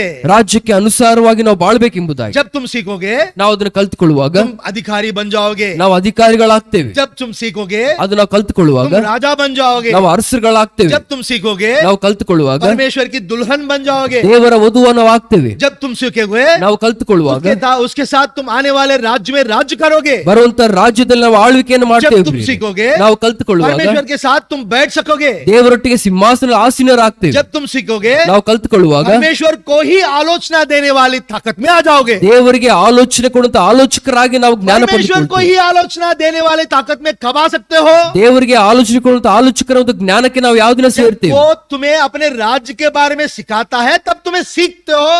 जब तुम सीखते हो तब वो आते हो. ದೇವರು ತನ್ನ ರಾಜ್ಯದ ಕುರಿತಾಗಿ ಜ್ಞಾನ ಕೊಡುವಾಗ ನಾವು ಅದನ್ನು ಕೇಳುತ್ತಾ ಅದನ್ನು ನಾವು ತಿಳಿದುಕೊಳ್ಳುವಾಗ When he is ಆ ಜ್ಞಾನ teaching ನಾವು you, ಪಡೆದುಕೊಳ್ತೇವೆ. when he is teaching you, you have to learn. Then only you will come to the ability to counsel God in the counsels of the God. ಆತನು ನಮಗೆ ಒಂದು ಜ್ಞಾನ ತಿಳಿಯ ಮಾಡುವಾಗ ಅದನ್ನು ನಾವು ಕಲ್ತ್ಕೋಬೇಕು. ಅದನ್ನು ನಾವು ಕಲ್ತ್ಕೊಂಡಾಗ ಅದೊಂದು ಆತನಿಗೆ ಆಲೋಚನೆ ಕೊಡುವಂತ ಜ್ಞಾನ ನಾವು ಪಡೆದುಕೊಳ್ತೇವೆ. Counsel of God. ದೇವರ ಆಲೋಚಕರ ಒಂದು ಸಭೆ, In the counsels of God. ದೇವರ ಆಲೋಚನೆ ಒಂದು ಸಭೆಗಳಲ್ಲಿ దేవుని సభలలో ಕರ್ತನ ಒಂದು ಸಭೆಯಲ್ಲಿ ಪ್ರಿಯ In that council's member, you will be a council. ಕರ್ತನ ಆಲೋಚಕರ ಸಭೆಯಲ್ಲಿ ನಾವು ಆಲೋಚನೆ ಕೊಡುವಂತ ಒಂದು ವ್ಯಕ್ತಿಗಳಾಗಿರ್ತೇವೆ. To that great position God will bring you when you see this God who is alive and living and victorious, and when you learn the secrets of the kingdom. ಜೀವವುಳ್ಳಂತ ದೇವರು ಆತನು ಸಜೀವನಾದನೆಂಬುದಾಗಿ ಆತನು ಎದ್ದು ಬಂದವನು ಆತನು ಜಯಿಸನೆಂಬುದಾಗಿ ಅರ್ಥ ಮಾಡಿಕೊಳ್ಳುವಾಗ ದೇವರ ರಾಜ್ಯದ ರಹಸ್ಯಗಳನ್ನು ನಾವು ತಿಳಿದುಕೊಂಡವರಾಗಿ ಕರ್ತನ ರಾಜ್ಯದಲ್ಲಿ ನಾವು ಆಲೋಚಕರಾಗಿ ನಾವು ಇರ್ತೇವೆ. In the Gospel of Matthew, Lord Jesus was speaking about kingdom of heaven. ಮತ್ತೆ ಸುವಾರ್ತೆಯಲ್ಲಿ ದೇವರ ರಾಜ್ಯದ ಕುರಿತಾಗಿ ಕರ್ತನು ಹೇಳ್ತಾ ಇದ್ದಾರೆ. In the kingdom, about the kingdom of God. ದೇವರ ರಾಜ್ಯದ ಕುರಿತಾಗಿ ಹೇಳ್ತಾ ಇದ್ದಾರೆ. At that time he spoke it very differently. ಆ ಸಮಯದಲ್ಲಿ ಒಂದು ಬೇರೆ ವಿಧಾನದಲ್ಲಿ ಕರ್ತನು But what he ಮಾತಾಡಿದರು. spoke, it is not written over here. ಆತನು ಏನು ಮಾತಾಡಿದ ಎಂಬುದಾಗಿ ಬರೆಯಲ್ಪಟ್ಟಿಲ್ಲ. In Acts chapter 1 and 3, what secrets of the kingdom of God he spoke, not written. ಅಪೊಸ್ತಲ ಕೃತ್ಯಗಳು 1:3 ದೇವರ ರಾಜ್ಯದ ಯಾವ ರಹಸ್ಯಗಳ ಕರ್ತನು ಹೇಳಿದನೆಂಬುದಾಗಿ ಬರೆಯಲ್ಪಟ್ಟಿಲ್ಲ. He is the resurrected Lord Jesus Christ. ಆತನು ಪುನರುತ್ಥಾನದ ಯೇಸು ಕ್ರಿಸ್ತನಾಗಿದ್ದಾನೆ. वो जो जी उठा हुआ परमेश्वर है, ಆತನು ಸಜೀವನಾಗಿ ಮರಣದ ಎದ್ದು ಬಂದವನಾಗಿದ್ದಾನೆ. जी उठने के बाद जो परमेश्वर के राज्य के रहस्यों के बारे में बता रहा है, इससे पहले कभी नहीं बताया वो. ಮರಣದಿಂದ ಎದ್ದು ಬಂದವನಾಗಿ ಆತನು ಹೇಳಿದಂತ ಆ ಮಾತುಗಳು ರಹಸ್ಯಗಳು ಇದಕ್ಕೆ ಮುಂಚಿತವಾಗಿ ಎಂದಿಗೂ ಆತನು ಬೋಧನೆ ಮಾಡಲಿಲ್ಲ. संपूर्ण अधिकार लेने वाला प्रभु यीशु मसीह अभी पूरी अधिकार से आने वाले राज्य के बारे में शिष्यों को सिखा रहा है. ಪರಿಪೂರ್ಣವಂತ ಅಧಿಕಾರ ಹೊಂದಿಕೊಂಡಂತ ಯೇಸು ಕ್ರಿಸ್ತನ ಆ ರಾಜ್ಯವನ್ನು ಆ ಒಂದು ಶಕ್ತಿಯನ್ನು ಯಾವ ರೀತಿಯಲ್ಲಿ ಮಾಡಬೇಕೆಂಬುದಾಗಿ ಶಿಷ್ಯಂದರಿಗೆ ಆತನು ಬೋಧನೆ ಮಾಡ್ತಾ ಇದ್ದಾನೆ. If you have to prosper in the spirit, you need to know the secrets of God's kingdom. अगर तुम्हें आत्मा में प्रबल होना है तो परमेश्वर की राज्य के रहस्यों के बारे में जानना है. ದೇವರ ಆತ್ಮನಲ್ಲಿ ನಾವು ಪ್ರಬಲರಾಗಬೇಕು, ಅಭಿವೃದ್ಧಿಗೊಳ್ಳಬೇಕಂದ್ರೆ ಕರ್ತನ ರಾಜ್ಯದ ರಹಸ್ಯಗಳನ್ನ ನಾವು ತಿಳಿದುಕೋಬೇಕಾಗಿದೆ. Then the kingdom of God will establish in you. ಆಗಲೇ ಕರ್ತನ ರಾಜ್ಯ ನಮ್ಮಲ್ಲಿ ಸ್ಥಾಪನೆ ಆಗುತ್ತೆ ಪ್ರಿಯ. परमेश्वर की राज तेरे अंदर स्थापित होगा. ಕರ್ತನ ರಾಜ್ಯ ನಮ್ಮಲ್ಲಿ ಉಂಟು जब ಮಾಡಲ್ಪಡುವಂತದ್ದಾಗಿದೆ. तुम सीखोगे, ನಾವು ಕಲ್ತುಕೊಳ್ಳುವಾಗ सीखने का मन चाहिए. ಕಲ್ತುಕೊಳ್ಳುವಂತ ಮನಸ್ಸು ನಮ್ಮಲ್ಲಿ ಇರಬೇಕು. सीखने के लिए तुम्हें बहुत खर्चा करना पड़ता है. ಕಲ್ತುಕೊಳ್ಳೋದಕ್ಕೆ ಅನೇಕ ಖರ್ಚುಗಳು ನಾವು ಮಾಡಬೇಕು. Other day I was buying some paint brush and colors for a gift to be given. At the time I was noticing a teacher also buying some canvases for her students. ಈ ರೀತಿಯಲ್ಲಿ ಒಬ್ಬರಿಗೆ gift ಒಂದು ಬಹುಮಾನ ಕೊಡಬೇಕೆಂಬುದಾಗಿ ನಾನೊಂದು paint ಗಳನ್ನು ನಾನು ಕೊಂಡುಕೊಳ್ಳುವಾಗ ಪಕ್ಕದಲ್ಲಿ ಒಬ್ಬ ಟೀಚರ್ ಸಹ ತಮ್ಮ ವಿದ್ಯಾರ್ಥಿಗಳಿಗೋಸ್ಕರ ಏನೋ ಒಂದು ವಸ್ತುವನ್ನು ಕೊಂಡುಕೊಳ್ತಾ ಇದ್ದಾರೆ. किसी को पेंट देने के लिए मैं कुछ कलर्स खरीदने गया था, तो उसी समय वहां पे एक आर्ट टीचर, ये जो पेंटिंग करते हैं ना, वो टीचर अपने बच्चों के लिए कुछ सामग्री खरीद रहा था. ಆ ಒಂದು ಬಣ್ಣಗಳಿಗೋಸ್ಕರ ನಾನು ಹೋದಾಗ ಪಕ್ಕದಲ್ಲಿ ಒಬ್ಬ ವಿದ್ಯಾರ್ಥಿಗಳಿಗೋಸ್ಕರ ಒಂದು ಆ ಶಿಕ್ಷಕರು ಮತ್ತೊಂದು ವಿಷಯಗಳನ್ನು ತೆಗೆದುಕೊಳ್ತಾ ಇದ್ದಾರೆ. और वो ये इसलिए खरीद रहा था, जो वो सिखाना चाहता है वो अपने बच्चे सीख सके और उसमें अपने आप को प्रैक्टिस कर सके, उसके अंदर अपने आप को जोड़ सके. ಈ ರೀತಿಯಲ್ಲಿ ಅವರು ಅವರಿಗೆ ವಿದ್ಯಾರ್ಥಿಗಳಿಗೆ ಕಲಿಸಿದ ಮೇಲೆ ಅವರನ್ನ ಕಲ್ತ್ಕೋಬೇಕು, ಅದನ್ನ ಅಭ್ಯಾಸ ಮಾಡ್ಕೋಬೇಕೆಂಬುದಾಗಿ ಆ ಶಿಕ್ಷಕರು ಅವರಿಗೆ ಕಲಿಸಬೇಕೆಂಬುದಾಗಿ ಅವ್ರು ಇಷ್ಟಪಡ್ತಾ ಇದ್ದಾರೆ. एंड वो जब वो सिखाने के लिए लेके गई, ಅವರು ಕಲಿಸೋದಕ್ಕೆ ಅವ್ರನ್ನ ತೆಗೆದುಕೊಂಡು ಹೋಗುವಾಗ जब वो लेके गया, क्या सिखाएगा वो? ಅವ್ರಿಗೆ ಏನು ಕಲಿಸ್ತಾರೆ? एक आंख बनाना है तो ಈ ರೀತಿಯಲ್ಲಿ ಒಂದು ಕಣ್ಣನ್ನು ಅವರು ಬಣ್ಣ ಮಾಡ್ಬೇಕಂದ್ರೆ उसके ऊपर कैसे किस तरह आंख का शेप है वो सिखाना पड़ता है. ಆ ಒಂದು ಕಣ್ಣು ಯಾವ ರೀತಿ ಆಕಾರ ಇರುತ್ತೋ ಅದನ್ನ ಕಲಿಸಬೇಕಾಗುತ್ತೆ. जैसे टीचर सिखाती है वैसे ही करना है ना. ಯಾವ ರೀತಿಯಲ್ಲಿ ಶಿಕ್ಷಕರು ಹೇಳ್ತಾರೆ ಅದ್ರ ಪ್ರಕಾರವಾಗಿ ಮಾಡಬೇಕು. अगर टीचर इस तरह से करे तो हम ऐसा सीधा लकीर खींचे तो आंख बन सकता है क्या? ಈ ರೀತಿಯಲ್ಲಿ ಶಿಕ್ಷಕರು ಹೇಳಿದಂತೆ ನಾವು ಮಾಡದೆ ನಮ್ಮ ಇಷ್ಟಾನುಸಾರವಾಗಿ ಮಾಡಿದ್ರೆ ಅದು ಒಂದು ಆಕಾರ ಬರುತ್ತೆ. जैसे टीचर सिखा रहा है उसी तरह बच्चे को भी करना है. ಶಿಕ್ಷಕರು ನಿರ್ದೇಶನ ಕೊಟ್ಟಂತೆ ನಾವು ಮಾಡುವಾಗ ಮಕ್ಕಳು ಅದನ್ನು ಕಲಿತು ಅದನ್ನು ಸರಿಯಾಗಿ ಮಾಡ್ತಾರೆ. अभी टीचर जब ये सामान लेकर आया तो वो उन लोगों को फ्री में नहीं बांटा. ಈ ರೀತಿಯಲ್ಲಿ ಶಿಕ್ಷಕರು ಅದನ್ನು ಅವರು ಆ ವಸ್ತುಗಳು ತೆಗೆದುಕೊಂಡು ಬಂದಾಗ ವಿದ್ಯಾರ್ಥಿಗಳಿಗೆ ಉಚಿತವಾಗಿ ಅದನ್ನು जिस ಕೊಡಲಿಲ್ಲ. पेपर में वो लोग ड्राइंग करना है उसे फ्री में नहीं बांटा. ಯಾವ ಒಂದು ಆಳೆ ಮೇಲೆ ಅವರು ಒಂದು ಬಣ್ಣ ಅದು ಹಾಕ್ಬೇಕು ಅವರಿಗೆ ಉಚಿತವಾಗಿ ಕೊಡ್ಲಿಲ್ಲ. बच्चों को खरीदना पड़ा. ಆ ಒಂದು ಮಕ್ಕಳಿಗೆ ಅದನ್ನು ಕೊಂಡ್ಕೋಬೇಕಾಯ್ತು. आजकल के स्कूल में क्या होते हैं, बच्चे स्कूल में दाखिल हो जाते हैं, हर पुस्तक स्कूल से खरीदना पड़ता है, नहीं तो वो देते हैं फ्री में. ಈ ರೀತಿಯಲ್ಲಿ ಸ್ಕೂಲ್ಗಳಲ್ಲಿ ಮಕ್ಕಳು ಸೇರುವಾಗ ಉಚಿತವಾಗಿ ಪುಸ್ತಕಗಳು ಕೊಡ್ತಾರೆ, ಅದನ್ನು ಕೊಂಡ್ಕೋಬೇಕಾಗುತ್ತೆ. कैसा रहता है? फ्री में देते हैं. They will give any notebook freely when you are ಉಚಿತವಾಗಿ joining in ಕೊಡ್ತಾರೆ. school. हाँ, you have to buy. ನೀವು ಅದನ್ನು खरीदना ಕೊಂಡ್ಕೋಬೇಕಾಗುತ್ತೆ. पड़ता है.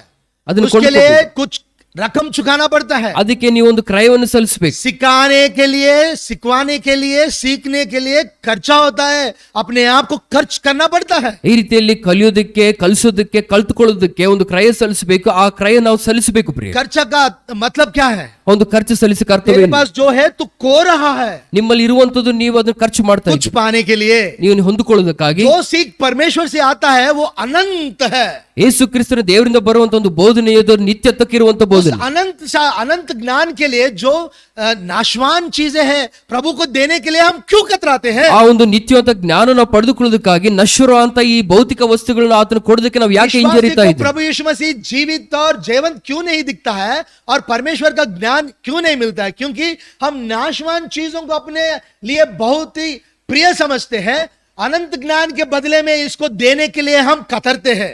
ಈ ರೀತಿಯಲ್ಲಿ ದೇವರ ಜ್ಞಾನವು ಮನುಷ್ಯನಿಗೆ ಯಾಕೆ ಸಿಗ್ತಾ ಇಲ್ಲ, ಯಾಕೆ ದೇವರು ಸಜೀವನಾಗಿ ಜಯಿಸಿದನಾಗಿ ವಿಶ್ವಾಸಕ್ಕೆ ಕಾಣಿಸ್ತಾ ಇಲ್ಲ ಅಂತಂದ್ರೆ ಆ ಒಂದು ನಿತ್ಯವಂತ ಜ್ಞಾನಕ್ಕೋಸ್ಕರ ಈ ತಾತ್ಕಾಲಿಕವಂತ ನಶ್ವರಂತ ವಸ್ತುಗಳು ದೇವರಿಗೆ ಕೊಡೋದಕ್ಕೆ ನಮ್ಮಲ್ಲಿ ಇಷ್ಟ ಬರ್ತಾ ಇಲ್ಲ ಪ್ರಿಯ. यही तुम्हारा समस्या है। ಇದು ನಮ್ಮ ಒಂದು ಸಮಸ್ಯೆ ಆಗಿದೆ. इस वजह से परमेश्वर की राज्य के रहस्यों के बारे में तुम सुन सकते हो, पढ़ सकते हो, जान नहीं सकते हो। ಈ ಒಂದು ಕಾರಣದಿಂದಲೇ ಕರ್ತನ ರಾಜ್ಯದ ರಹಸ್ಯ ಕುರಿತಾಗಿ ನಾವು ನೋಡ್ತಾ ಇದ್ದೇವೆ, ಓದ್ತಾ ಇದ್ದೇವೆ, ಆದ್ರೆ ಅದ್ರ ಕುರಿತಾಗಿ ಒಂದು ಅರ್ಥದ ಅನುಭವ ನಮಗೆ You ಸಿಗ್ತಾ ಇಲ್ಲ. can listen and hear about it, but you cannot understand the secret of the kingdom of God. ನೀವು ನೋಡ್ತಾ ಇದ್ದೀರಾ, ಅದನ್ನ ಕೇಳ್ಕೊಳ್ತಾ ಇದ್ದೀರಾ, ಆದ್ರೆ ಆ ಒಂದು ಅರ್ಥವನ್ನು ರಹಸ್ಯವನ್ನು ತಿಳಿದುಕೊಳ್ಳೋದಕ್ಕೆ ನಿಮ್ಮಲ್ಲಿ ಆ ಒಂದು ಆಳವಾದಂತ ಮನಸ್ಸು ಬರ್ತಾ ಇಲ್ಲ. What is greater? Hearing and listening is enough, और understanding the kingdom secret is important? कौन सा प्रमुख है? सिर्फ सुनना और जानना प्रमुख है? नहीं तो उसके बारे में पूरी गहराई से समझना, परमेश्वर के राज के बारे में गहराई से समझना, कौन सा चीज प्रमुख है? ಯಾವ ವಿಷಯ ದೊಡ್ಡವಾಗಿದೆ? ಕೇವಲ ಅದನ್ನು ಓದೋದು, ನೋಡೋದು ಮಾತ್ರ, ಕೇಳುವಂಥದ್ದು ಮಾತ್ರ ದೊಡ್ಡದಾ, ಇಲ್ಲ ಆಳವಾಗಿ ತಿಳಿದುಕೊಂಡು ಅದನ್ನು ಅನ್ವಯಿಸಿಕೊಳ್ಳುವಂಥದ್ದು ದೊಡ್ಡದಾ ಪ್ರಿಯರೇ? Believers are settling to listening and knowing, but they don't want to know the real secrets of God. ಈ ರೀತಿಯಲ್ಲಿ ವಿಶ್ವಾಸಿಗಳು ದೇವರ ರಾಜ್ಯದ ಜ್ಞಾನದ ಕುರಿತಾಗಿ ನೋಡೋದಕ್ಕೆ, ಓದೋದಕ್ಕೆ, ಕೇಳೋದಕ್ಕೆ ಮಾತ್ರವೇ ಸೀಮಿತರಾಗಿದ್ದಾರೆ.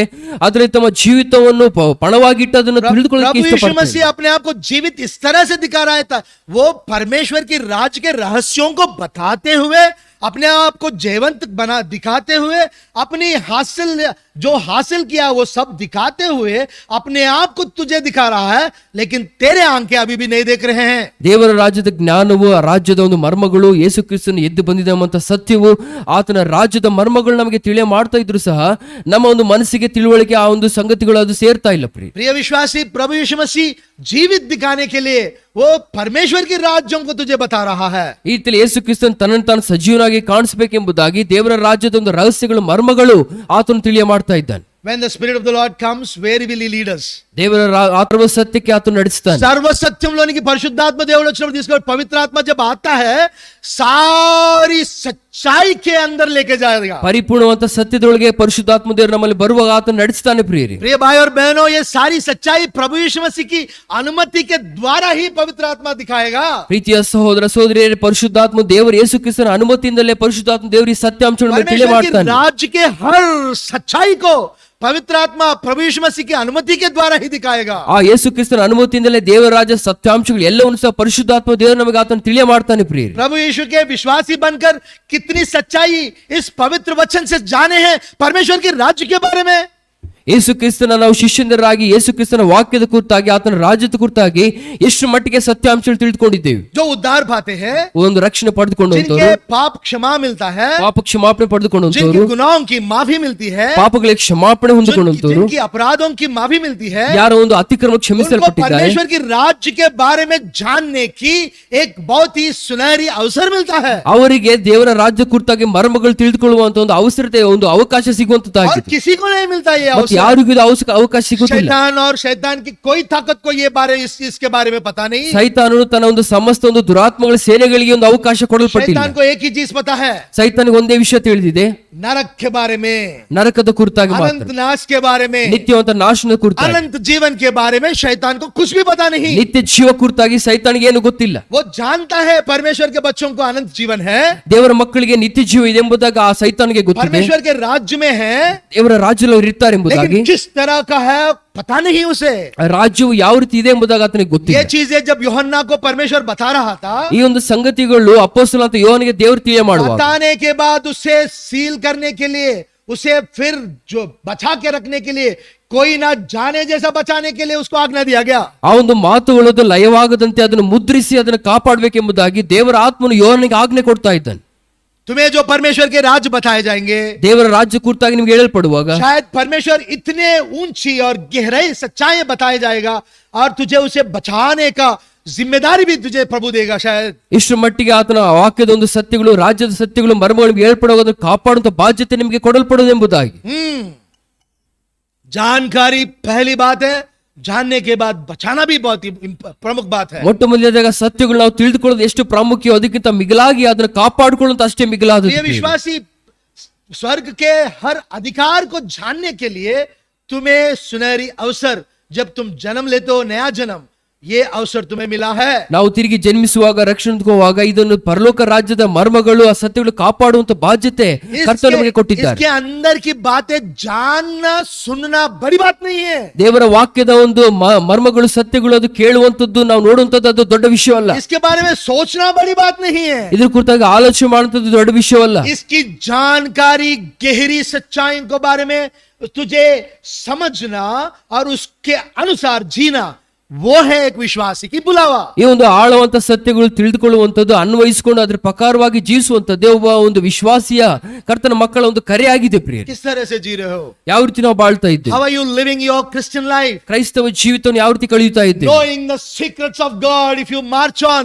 no power can come against you. परमेश्वर की राज्य के रहस्यों के बारे में जानकर तुम चल पड़ोगे तो कोई भी ताकत तुम्हारे खिलाफ नहीं उठ पड़ेगा। ದೇವರ ರಾಜ್ಯದ ಒಂದು ಮರ್ಮಗಳು ಶಕ್ತಿಯನ್ನು ತಿಳಿದುಕೊಂಡು ನೀವು ಮುಂದೆ ನಡೆಯುವಾಗ ನಿಮಗೆ ವಿರೋಧ ಅಂತ ಶಕ್ತಿಗಳು ಯಾವ್ದು ಸಹಿಸಲಿಕ್ಕೆ ಸಾಧ್ಯವಿಲ್ಲ. ಪ್ರಿಯ प्रिय विश्वासियों, ಪ್ರೀತಿಯ ಒಂದು ವಿಶ್ವಾಸಿಗಳು, इतनी बड़ी आशीष हमारे ऊपर है। ಎಷ್ಟು ದೊಡ್ಡ ಆಶೀರ್ವಾದ ನಮ್ಮ ಮೇಲೆ ಇಡಲ್ಪಟ್ಟಿದೆ. उसके बाद क्या है? ಅದಾದ ಮೇಲೆ ಏನಿದೆ? उसके बाद वो अपने आप को जीवित दिखा रहा था। ತನ್ನನ್ನು ತಾನು ಸಜೀವನಾಗಿ ಆತನು ತೋರ್ಪಡಿಸಿಕೊಂಡು किस तरह से? ಯಾವ ರೀತಿಯಲ್ಲಿ ಎಂಬುದಾಗಿ बहुत सारे सबूतों के द्वारा दिखा रहा ಅನೇಕ था। ಪ್ರಮಾಣಗಳು ತೋರಿಸ್ತಾ ಇದೆ. तुम्हारे जीवन में सबूत दिखेंगे। ನಿಮ್ಮ ಜೀವನದಲ್ಲಿ ಪ್ರಮಾಣಗಳು, ರುಜುಗಳು तू ಕಾಣುತ್ತದೆ. जब वचन पकड़कर प्रार्थना करेगा, ವಾಕ್ಯ ಹಿಡಿದುಕೊಂಡು ನೀವು ಪ್ರಾರ್ಥಿಸುವಾಗ, परमेश्वर के राज्य के रहस्यों को जानकर चलेगा, ಕರ್ತನ ರಾಜ್ಯದ ರಹಸ್ಯ ಹಿಡಿದುಕೊಂಡು ನೀವು ಮುಂದೆ ಸಾಗುವಾಗ प्रमाण दिखेंगे तुम्हारे जीवन ನಿಮ್ಮಲ್ಲಿ में। ಪ್ರಮಾಣಗಳು, ರುಜುಗಳು ಕಾಣಿಸುತ್ತೆ. परमेश्वर की ताकत की प्रमाण दिखेंगे। ಕರ್ತನ ಶಕ್ತಿಯ ಸಾಮರ್ಥ್ಯದ ರುಜು ನಿಮ್ಮಲ್ಲಿ ऐसा ಕಾಣಿಸುತ್ತೆ. हुआ, ಈ ರೀತಿಯಲ್ಲಿ ಒಂದ್ಸಲ ಆಯ್ತು. पौलुस एक नाव में जा रहा था परमेश्वर के लिए गवाही बन के ठहरने के लिए। ಪೌಲನು ದೇವರ ನಾಮದ ಒಂದು ಸಾಕ್ಷಿಯಾಗಿರುವುದಕ್ಕಾಗಿ ಒಂದು ನಾವೆಯಲ್ಲಿ ಆತನು ಪ್ರಯಾಣ परमेश्वर ಮಾಡಿ ने बताया, ದೇವರು ಅಂತ ಬರುವಂತ तुम ಮಾತು, डरो मत, ये नाव टूट जाएगा लेकिन मैं तुझे मेरे लिए गवाही बनाकर खड़ा करूंगा। ನೀನು ಹೆದರ್ಕೋಬೇಡ, ಈ ಒಂದು ನಾವಿಯು ಮುಳುಗುವಂತದ್ದಾಗಿದೆ, ಆದ್ರೆ ನೀನು ನಾಶವಾಗುವುದಿಲ್ಲ, ನಿನಗೋಸ್ಕರ ಆ ಒಂದು ಸ್ಥಳದಲ್ಲಿ ಸಾಕ್ಷಿಯಾಗಿ परमेश्वर ने ನಿಲ್ಲಿಸ್ತೇನೆ. ऐसा ताकत दिखाया, ದೇವರು ಎಂತ ಪರಾಕ್ರಮ ಶಕ್ತಿಯನ್ನು वो ತೋರಿಸಿದ್ರು ಎಂಬುದು. नाव उस समुन्दर की लहरों से तहस नहस हो गया। ಆ ಒಂದು ನಾವಿಯು ನೋಡುವಾಗ ಹಡಗು ಆ ಒಂದು ಬಿರುಗಾಳಿಯಲ್ಲಿ ಎಷ್ಟು ಅದು ನಾಶವಾಯಿತು. लेकिन पौलुस और उसके साथ जितने भी साथी हैं, एक भी नहीं मरे। ಪೌಲನು ಆತನ ಸಂಗಡಿಗರು ಒಬ್ಬರು ಸಹ ನಾಶವಾಗದು, ಎಲ್ಲರೂ ಸಹ ಬದುಕಿದ್ರು ಎಂಬುದಾಗಿ उसके ನೋಡ್ತೇವೆ. बाद बहुत सारे लोग उस समुन्दर के किनारे में जो थे, वो पौलुस को बाहर निकाले। ಆ ಒಂದು ಸಮುದ್ರ ತೀರದಲ್ಲಿ ಇರುವಂತಹ ಅನೇಕರು ಬಂದು ಅವರನ್ನು ಹೊರಗಡೆ ತಂದ್ರೆ ಎಂಬುದಾಗಿ रात ನೋಡ್ತೇವೆ. का समय था ರಾತ್ರಿಯ ಸಮಯವಾಗಿತ್ತು. और पौलुस नहीं देख रहा था, ಪೌಲನಿಗೆ ಏನು ಕಾಣಿಸ್ತಾ ಇಲ್ಲ. उसके हाथ के ऊपर सांप चढ़ गया था। ಆತನ ಕೈ ಮೇಲೆ ಒಂದು ಸರ್ಪವು ಅದು ಬಿತ್ತು ಎಂಬುದಾಗಿ. लेकिन परमेश्वर ने उसे बचाया, उससे भी ದೇವರು ಅದರ ಒಂದು ಕಾಟದಿಂದ ಆತನು ತಪ್ಪಿಸಿದ. समुद्र की लहरों की ताकत से बचाया। ಸಮುದ್ರ ಅಲೆಗಳ ಘೋಷದಿಂದ ಅದನ್ನು ತಪ್ಪಿಸಿದನು. झूठी गवाही देने वाले, झूठी आशाएं देने वाले सर्प से भी बचाया। ಒಂದು ಸುಳ್ಳು ಸಾಕ್ಷಿಗೆ ಒಂದು ಆಪಾದವಾದಂತ ಒಂದು ಸರ್ಪದ ಕಾಟದಿಂದ सबके ತಪ್ಪಿಸಿದನು. सामने दिखाया, ಎಲ್ಲರ ಮುಂದೆ ದೇವರದ ರುಜು ये ಮಾಡಿದ್ದಾರೆ. प्रमाण दिखाया ಇದು ಪ್ರಮಾಣಿಸಿದ कि वो ದೇವರು, परमेश्वर का बच्चा है, ಇದು ಆತನು ದೇವರ ಮಗನೆಂಬುದಾಗಿ, परमेश्वर की दास है कर ಆತನು ದೇವರ ದಾಸನೆಂಬುದಾಗಿ. लोग देखे ದೇವರ ಆತನು कि ಮನುಷ್ಯರು ನೋಡಿ, सर्प उसको काट नहीं पाया, ಸರ್ಪ ಆತನು ಅದು सर्प ಕಾಚಲಿಲ್ಲ, उसको मार नहीं पाया, ಆತನು ಸಾಯಿಸಲಿಲ್ಲ. उस सांप उसको नहीं मारना, वो देखकर सारे लोग घबरा गए। ಆ ಒಂದು ಸರ್ಪದ ಒಂದು ಕಾಟಿದ ಆತನು ಸಾಯಲಿಲ್ಲ ಎಂಬುದಾಗಿ ನೋಡ್ತಾ ಎಲ್ಲರೂ ಅಲ್ಲಿ ಹೆದರ್ಕೊಳ್ತಾ इस ಇದ್ದಾರೆ. संसार की ताकत तुझे किसी तरह की मोह माया में फंसाकर नहीं मार सकेगा, लोग- ऐसा प्रमाण प्रभु दिखाएगा। ಲೋಕದ ಶಕ್ತಿಯು ಯಾವುದೇ ಒಂದು ಮಾಯ ಮೋಹದ ಮೇಲೆ ಬೀಳಿಸಿ ನಿಮ್ಮನ್ನು ಅದು ನಾಶ ಮಾಡುವುದಿಲ್ಲ. ಅದು ದೇವರು ರುಜು ಮಾಡಿ ನಿಮ್ಮ ಒಂದು ಭಯವನ್ನು ಜನರ ಮೇಲೆ ಇಡಿಸ್ತಾನೆ. परमेश्वर के लिए जीने के लिए ठानने के बाद जैसे तेरे नाव के ऊपर लहरों की ऊंची ऊंची लहरें उठ पड़ेंगे, तेरी नाव नाश हो सकता है, लेकिन तेरा जान, तेरा प्राण, तेरा अनंत जीवन कोई तुझसे नहीं छीन पाएगा। ದೇವರಿಗೋಸ್ಕರ ನೀನು ನಿಷ್ಠೆಯಿಂದ ಬಾಳಕ್ಕೆ ಎಂಬುದಾಗಿ ನೀವು ತೀರ್ಮಾನ ಮಾಡಿಕೊಳ್ಳುವಾಗ ನಿನ್ನ ಒಂದು ಓಡುವ ಒಂದು ನಾವಿಯು ನಾಶವಾಗಬಹುದು, ಆದ್ರೆ ನಿನ್ನ ಪ್ರಾಣಕ್ಕೆ ಹಾನಿ ಬರಲಾರದು. ನಿನ್ನ ದೇವರು ಕಾಪಾಡ್ತಾರೆ, ಮೇಲೆ इस ಕೆತ್ತಿಸ್ತಾರೆ. तरह का प्रमाण तेरे लिए दिखाएगा। ಇಂಥ ಒಂದು ಸಾಕ್ಷಿ, ಒಂದು ಪ್ರಮಾಣ ದೇವರು ನಿಮ್ಮಲ್ಲಿ ಆತನು ತೋರ್ಪಡಿಸ್ತಾರೆ. इस तरह की प्रमाण दिखाकर ಇಂಥ ಒಂದು ರುಜು ನಿಮ್ಮಲ್ಲಿ ಆತನು ತೋರ್ಪಡಿಸಿದ अपने ಮೇಲೆ आप को जीवित साबित करेगा, ತನ್ನನ್ನು ತಾನು ಸಜೀವ ಅಂತ ಕರ್ತನಾಗಿ ತೋರ್ಪಡಿಸಿಕೊಳ್ತಾನೆ. तुझे बचाकर जीवित साबित करेगा। ನಿಮ್ಮನ್ನು ಬದುಕಿಸಿ ಆತನು ಸಜೀವನೆಂಬುದಾಗಿ ತೋರ್ಪಡಿಸಿಕೊಳ್ತಾನೆ. ऐसा हुआ। ಒಂದ್ಸಲ ಈ ರೀತಿ ಆಯ್ತು. यूहन्ना और पतरस प्रभु यीशु मसीह के उठने के बाद वो निराश होकर वो समुद्र में मच्छियां पकड़ने के चले गए। ಯೇಸು ಕ್ರಿಸ್ತನು ಪುನರುತ್ಥಾನದ ಮೇಲೆ ಪೇತ್ರನು ಯೋಹಾನನು ಎಷ್ಟು ನಿರಾಶೆಯಿಂದ ಅವರು ಕಳವಳದಿಂದ ಸಮುದ್ರಕ್ಕೆ ಹೋಗಿ ಅವರು ಮೀನಿಡಿಕೆ ಹೋಗ್ತಾ ಇದ್ದಾರೆ. उनकी निराशा को निकालने के लिए ಅವರೊಂದು ಕಳವಳನ್ನು ಕರ್ತನು ತೆಗಿಬೇಕೆಂಬುದಾಗಿ वो भोजन लाया, ಅವರಿಗೆ ಊಟವನ್ನು ಸಿದ್ಧ ಮಾಡಿದ್ದಾರೆ. भोजन ला के प्रमाण दिखाया कि मैं जीवित हूँ।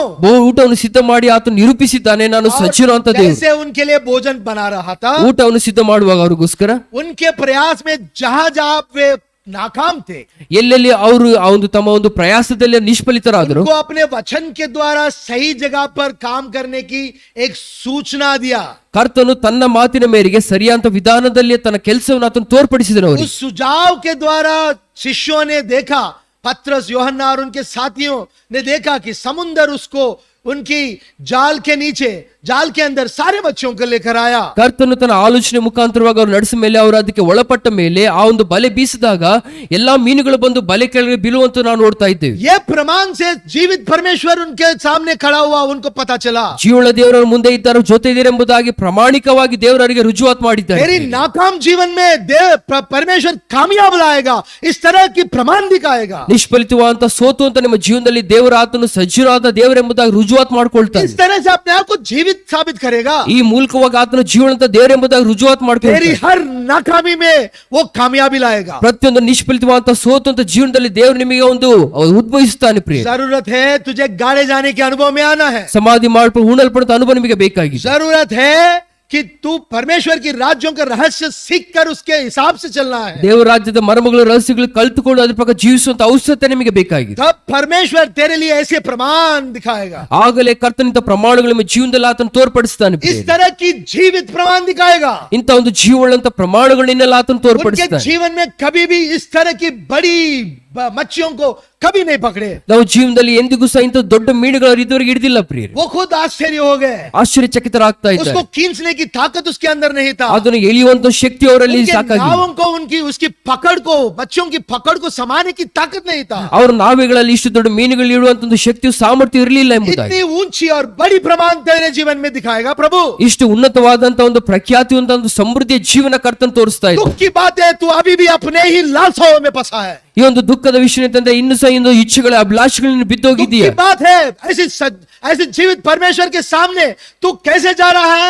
अपने इच्छाओं को, अपने नाशवान आशाओं को लेकर जा रहा है। ದುಃಖದ ವಿಷಯ ಅಂತಂದ್ರೆ ಇಂಥ ಒಂದು ದುರಾಶೆಗಳಿಂದ ಆಶೆಗಳಿಂದಲೇ ಕರ್ತನ ಬಳಿಗೆ ನಾವು ಇನ್ನೂ ಸಹ ಬರ್ತಾ प्रभु ಇದ್ದೇವೆ. के साथ गाड़े जाने के लिए खतरा आ रहा है। ದೇವರೊಟ್ಟಿಗೆ ಸಮಾಧಿ ಮಾಡ್ಕೊಂಡ ಅನುಭವಕ್ಕೆ ನಾವು ಎದುರುಕೊಳ್ತಾ तुझे ಇದ್ದೇವೆ. परमेश्वर की राज्य के बारे में जानना है, सुनना है, लेकिन रहस्यों को समझकर चलने की इच्छा नहीं है। ದೇವರ ರಾಜ್ಯ ವಿಷಯಗಳು ತಿಳಿದುಕೋಬೇಕು, ನೋಡಕ್ಕಂತ ಆಸೆ ಇದೆ, ಆದ್ರೆ ಅದ್ರ ಪ್ರಕಾರ ನಡೆಯೋದಕ್ಕೆ ಒಂದು ಆಶೆಯು ಇಚ್ಛೆ ನಿಮ್ಮಲ್ಲಿ ಬರ್ತಾ ಇಲ್ಲ. तुझे सीखने के लिए जो खर्चा देना है, जो समर्पण तेरे जीवन में आना है, वो देने के लिए तू कतराता है। ಕಲ್ತುಕೊಳ್ಳೋದಕ್ಕೆ ಯಾವ ಒಂದು ಕ್ರಯನ ಸಲ್ಲಿಸಬೇಕು, ಯಾವ ಒಂದು ಖರ್ಚನ್ನು ನಾವು ಮಾಡಬೇಕಾದ ನಾವು ಸಲ್ಲಿಸೋದಕ್ಕೆ ಎದುರುಕೊಳ್ತಾ ಇದ್ದೀವಿ. इसीलिए परमेश्वर अपना हाथ तेरे से दूर रखा और अपनी प्रमाण तेरे लिए नहीं साबित किया। ಈ ಒಂದು ಕಾರಣದಲ್ಲಿ ದೇವರು ತನ್ನ ದಕ್ಷಿಣ ಹಸ್ತ ನಿನ್ನ ದೂರವಾಗಿಟ್ಟಿದ್ದಾನೆ, ನಿನ್ನಲ್ಲಿ ಒಂದು ಪ್ರಮಾಣ ತೋರಿಸಕ್ಕೆ ಆತನು ಹಿಂಜರಿತಾ ಇದ್ದಾನೆ. इस तरह से कितने भी साल तुम जियो, ಎಷ್ಟೋ ಕಾಲು ಈ ರೀತಿಯಲ್ಲಿ ನೀನು ಬಾಳಬಹುದು. परमेश्वर अपनी प्रमाण नहीं दिखा पाएगा। ಕರ್ತನ ತನ್ನ ಪ್ರಮಾಣಗಳು ನಿನ್ನಲ್ಲಿ ತೋರಿಸೋದಿಲ್ಲ. सीखने के लिए तैयार रहना है। ಕಲಿತೋದಕ್ಕೆ ನಾವು एक ಸಿದ್ಧವಾಗಿರ್ಬೇಕು. विश्वासी को ಒಬ್ಬ ವಿಶ್ವಾಸಿಗೆ सीख कर चलना है,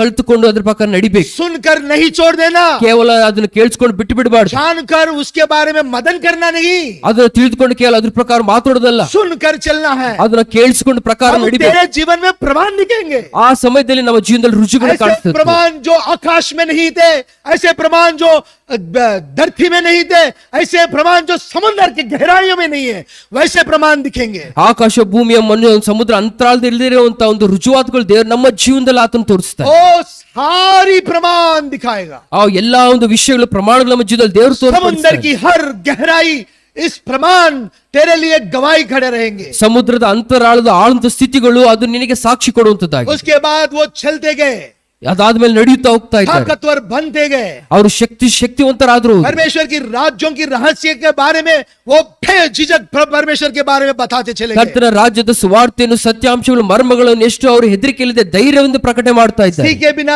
जानोगे नहीं, ನಾವು ಕಲ್ತುಕೊಳ್ಳದೆ ಅದನ್ನ ತಿಳಿದುಕೊಳ್ಳೋದಿಲ್ಲ. जब तुम नहीं जान सकते हो उसके गवाही नहीं बन सकते। ನಾವು ಯಾವ ಸಮಯ ತಿಳಿದುಕೊಳ್ಳೋದಿಲ್ವೋ ಅದ್ರ ಕುರಿತಾಗ ಸಾಕ್ಷಿಗಳು ಇರಕ್ಕೆ ಸಾಧ್ಯವಿಲ್ಲ. ये सीख हमें सीखना है। ಈ ಒಂದು ಪಾಠನ ಕಲಿಬೇಕಾಗಿದೆ. कौन से प्रमाण तेरे जीवन में पूरे हो रहे हैं? ನಮ್ಮ ಜೀವನದಲ್ಲಿ ಯಾವ ಪ್ರಮಾಣಗಳದು ನಿಜವಾಗ್ತಾ ಇದೆ, वो जीवित हो है, इस तरह की प्रमाण कितने तुम्हारे जीवन में पूरे हुए हैं। ದೇವರು ಜೀವಿತನ ಅಂತ ಕರ್ತನೆಂಬುದಾಗಿ ಸಜೀವನ ಅಂತ ದೇವರೆಂಬುದಾಗಿ ತೋರ್ಪಡಿಸುವಂತ ಪ್ರಮಾಣಗಳ ನಮ್ಮ ಜೀವಿತದಲ್ಲಿ ಯಾವುದು ನಿಜವಾಗ್ತಾ ಇದೆ ಪ್ರಿಯರೇ? प्रेरितों का ग्रंथ 13 अध्याय। ಅಪೊಸ್ತಲ ಕೃತ್ಯಗಳು 13ನೇ ಅಧ್ಯಾಯ। हाँ, प्रेरितों का ग्रंथ 13 अध्याय ಅಪೊಸ್ತಲ ಕೃತ್ಯಗಳು 13ನೇ ಅಧ್ಯಾಯ 31वां वचन 31ನೇ ವಚನ.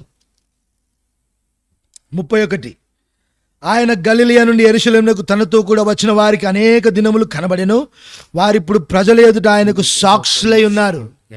If the Lord shows himself to you, you'll become a witness. अगर परमेश्वर अपने आप को तुझे दिखाएगा तो तू गवाही बन जाएगा. ಕರ್ತನಾದ ಯೇಸು ಕ್ರಿಸ್ತನು ನಮಗೆ ತನ್ನನ್ನು ತಾನು ತೋರ್ಪಡಿಸಿಕೊಳ್ಳುವಾಗ ನಾವು ಆತನ ಸಾಕ್ಷಿಗಳಾಗಿ ನಾವು ನಿಲ್ತೇವೆ ಪ್ರಿಯರೇ. हाँ, this is the spiritual truth. ಇದು ಆತ್ಮಿಕವಂತ ಸತ್ಯವಾಗಿದೆ. ये आत्मिक सच्चाई है. ಇದು ಆಧ್ಯಾತ್ಮಿಕವಂತ ಸತ್ಯವಾಗಿದೆ. परमेश्वर को देखोगे, ನಾವು ದೇವರನ್ನು ನೋಡುವಾಗ खुद ब खुद गवाही बन जाओगे. ನಮ್ಮಷ್ಟಿಗೆ ನಾವೇ ಸಾಕ್ಷಿಗಳಾಗಿ प्रभु ನಿಲ್ತೇವೆ. यीशु मसीह परमेश्वर को मूसा देखा है, ಮೋಶೆಯು ಕರ್ತನನ್ನು ನೋಡಿದನು, वो परमेश्वर की ताकत की गवाही बन गया. ದೇವರ ಶಕ್ತಿಯ ಸಾಮರ್ಥ್ಯದ ಸಾಕ್ಷಿಯಾಗಿ ನಿಂತುಕೊಂಡನು. परमेश्वर वो ज्योति है, वो मूसा के चेहरे के ऊपर दिख गया. ದೇವರು ಬೆಳಕಾದಂತ ಆ ದೇವರು ತನ್ನ ಬೆಳಕನ್ನು ತನ್ನ ಮುಖ ಕಾಂತಿಯನ್ನು ಮೋಶೆ ಮುಖದ ಮೇಲೆ ಪ್ರಜ್ವಲಿಸಿದನು. तेरे जीवन में ऐसी गवाही आएगी ಇಂತ ಒಂದು ಸಾಕ್ಷಿ ನಮ್ಮ ಜೀವನದಲ್ಲಿ जब तुम उसे ಬರುತ್ತದೆ. देखोगे, ನಾವು ದೇವರ ಮುಖ जब ನೋಡುವ वो अपने आप को दिखाएगा, ತನ್ನನ್ನು ತಾನು ನಮಗೆ ತೋರ್ಪಡಿಸಿಕೊಳ್ಳುವ उसी की ज्योति तेरे अंदर दिखेगी, ಆತನ ಮುಖ ದರ್ಶನ ಮುಖ ಕಾಂತಿ ನಮ್ಮ ಮುಖಗಳ ಮೇಲೆ उसी की ಕಾಣಿಸುತ್ತದಾಗಿದೆ. गवाही तेरे अंदर दिखेगी. ಆತನ ಸಾಕ್ಷಿ ನಮ್ಮ ಜೀವನದಲ್ಲಿ तो ಬರುವಂತದ್ದಾಗಿದೆ. गवाही बनेगा. ನಾವು ಆತನ ಸಾಕ್ಷಿಗಳಾಗಿ ನಿಲ್ತೇವೆ. बनने की कोशिश करने की जरूरत नहीं है. ನಾವು ಆಗುವುದಕ್ಕೆ ಪ್ರಯತ್ನ ಮಾಡಬೇಕಾಗಿಲ್ಲ. तुझे पहले देखना है. ಮೊದಲನೇದಾಗಿ ನಾವು ನೋಡ್ಬೇಕು. जब तुम परमेश्वर को देखोगे, ಕರ್ತನನ್ನು ನಾವು ನೋಡುವಾಗ, उसकी उपस्थिति में खड़े होगे, ಆತನ ಸನ್ನಿಧಿಯಲ್ಲಿ ನಿಂತುಕೊಳ್ಳುವಾಗ तब तुम गवाही बनोगे. ಆಗ ಸಾಕ್ಷಿಗಳಾಗಿ ನಾವು परमेश्वर ಮಾಡಲ್ಪಡ್ತೇವೆ. की वचन की जानकारी से कोई गवाही नहीं बनता है. ವಚನದ ಜ್ಞಾನ ಪಡೆದುಕೊಂಡ್ರೆ ಯಾರು ಸಾಕ್ಷಿಗಳಾಗೋದಿಲ್ಲ. शैतान को भी बाइबल पता है. ಸೈತಾನಿಗೆ ಸಹ ವಾಕ್ಯ क्या ಗೊತ್ತಿದೆ. वो परमेश्वर की गवाही है? ಆತನು ಸಹ ದೇವರಿಗೆ ಸಾಕ್ಷಿಯಾಗಿದ್ದಾನ. परमेश्वर की गवाही के जीवन में परमेश्वर दिखता है, उसके रहस्य दिखते हैं, उसके प्रमाण दिखते हैं. ದೇವರಿಗೋಸ್ಕರ ಯಾರು ಸಾಕ್ಷಿಗಳಿದ್ದಾರೆ ಅವ್ರ ಜೀವನದಲ್ಲಿ ದೇವರ ಸತ್ಯಾಂಶಗಳು ಮರ್ಮಗಳು ಆತನ ಪ್ರಮಾಣಗಳು ಕಾಣಿಸುವಂತದ್ದಾಗಿದೆ. एक विश्वासी को गवाही बनना है. ಒಬ್ಬ ವಿಶ್ವಾಸಿಗೆ ಕರ್ತನ ಪ್ರಮಾಣವಾಗಿ ಸಾಕ್ಷಿ परमेश्वर की ಆಗಬೇಕು. ताकत की गवाही, ಕರ್ತನ ಶಕ್ತಿಯ ಒಂದು ಸಾಕ್ಷಿ ಆಗಬೇಕು. परमेश्वर की उस उपस्थिति की गवाही, ಕರ್ತನ ಸನ್ನಿಧಿಯು ಆತನ ಮುಖ ಕಾಂತಿ ಅನ್ನೋ ಒಂದು परमेश्वर की ಸಾಕ್ಷಿ, ज्योति की गवाही, ಆತನ ಬೆಳಕಿನ ಸಾಕ್ಷಿ ಆಗಬೇಕು. परमेश्वर की ज्ञान की गवाही, ದೇವರ ಜ್ಞಾನದ ಸಾಕ್ಷಿ ಆಗಬೇಕು. परमेश्वर की प्रेम की गवाही, ಕರ್ತನ ಪ್ರೀತಿಯ ಸಾಕ್ಷಿ ಆಗಬೇಕು. परमेश्वर की उद्देश्यों की गवाही, ಕರ್ತನ ಪ್ರಣಾಳಿಕೆಯ ಸಾಕ್ಷಿ परमेश्वर ಆಗಬೇಕು. की कामों की गवाही. ಕರ್ತನ ಕಾರ್ಯಗಳ ಸಾಕ್ಷಿ ए ಆಗಬೇಕು. विश्वासी, तुझे ये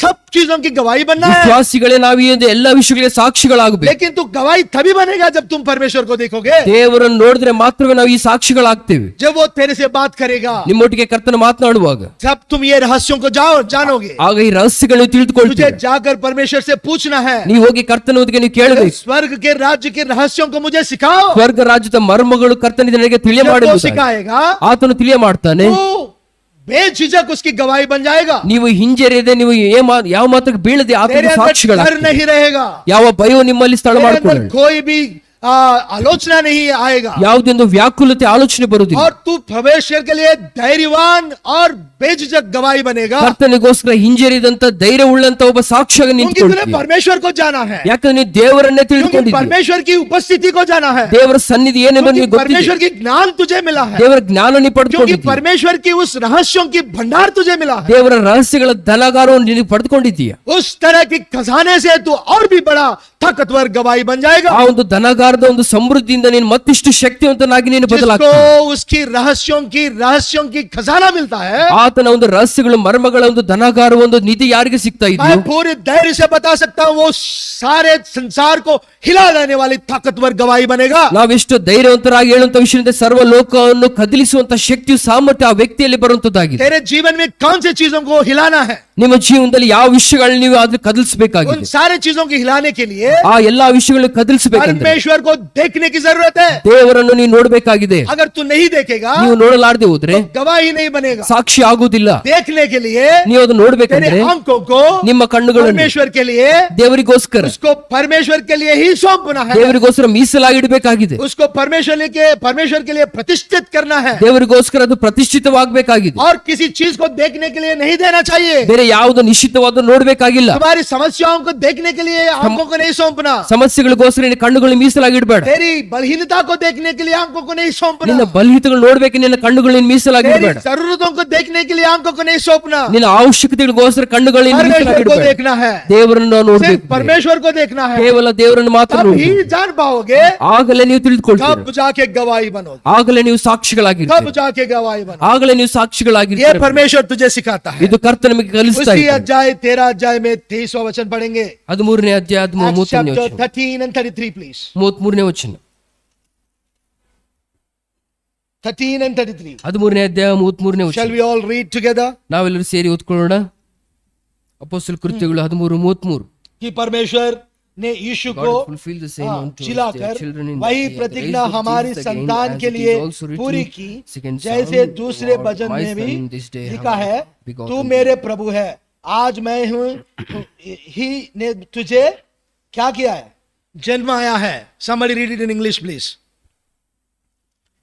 33 Acts 13 and 33 please। हाँ हाँ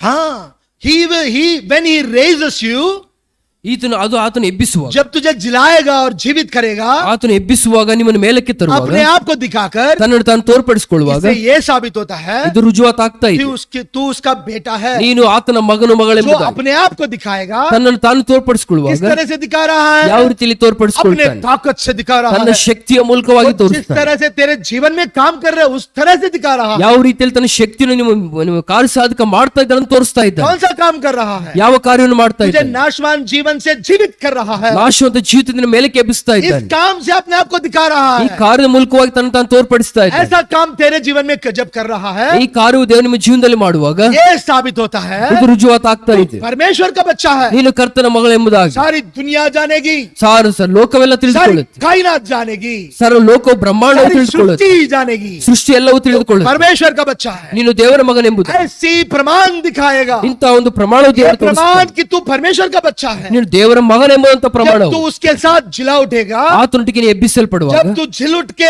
उसको देखेगा, ಎಬ್ಬಿಸಲ್ಪಟ್ಟವನಾಗಿ ನೀನು ಆತನ जीवित ನೋಡುವಾಗ, परमेश्वर को देखेगा, ಜೀವನ ದೇವರನ್ನು ನೀನು ನೋಡುವಾಗ ये साबित होगा, ಇದು ये ರುಜುವಾತಾಗುತ್ತೆ, प्रमाण होगा ಇದು ಪ್ರಮಾಣವಾಗುತ್ತೆ, परमेश्वर का बच्चा है। ನೀನು ದೇವರ ಮಗನೆಂಬುದಾಗಿ. तेरे जीवन में ऐसा हो रहा है। ಜೀವನದಲ್ಲಿ ಇದು ಆಗ್ತಾ ಇದೆಯಾ ಪ್ರಿಯರೇ? परमेश्वर के घर सिर्फ वचन सुन के जाने के लिए नहीं आना है, ದೇವರ ಮನೆಗೆ ಸುಮ್ಮನೆ ಬಂದು ವಾಕ್ಯ ಕೇಳಿ ಹೋಗೋದಕ್ಕೆ ನಾವು ಬರ್ತಾ ಇಲ್ಲ. परमेश्वर की गहराइयों को जानकर उसके प्रति चलना है। ವಾಕ್ಯದ ಒಂದು ಸತ್ಯ ಅಂಶಗಳ ಆಳವನ್ನು ತಿಳಿದುಕೊಂಡು ಹೋಗಿ ನಾವು ಕಲಿತು इसीलिए परमेश्वर के पास आओ। ಈ ಒಂದು ಕಾರಣದ ಕರ್ತನ ಬಳಿಗೆ ಬರಬೇಕು ಪ್ರಿಯರೇ. मत्ती की सुसमाचार ಮತ್ತೇನು ಸುವಾರ್ತೆ 28वां अध्याय 28ನೇ ಅಧ್ಯಾಯ और 9वां वचन, 9ನೇ ವಚನ. Matthew 28 and 9 please। ಮತ್ತೇನು ಸುವಾರ್ತೆ 28:9. Somebody read it for me please।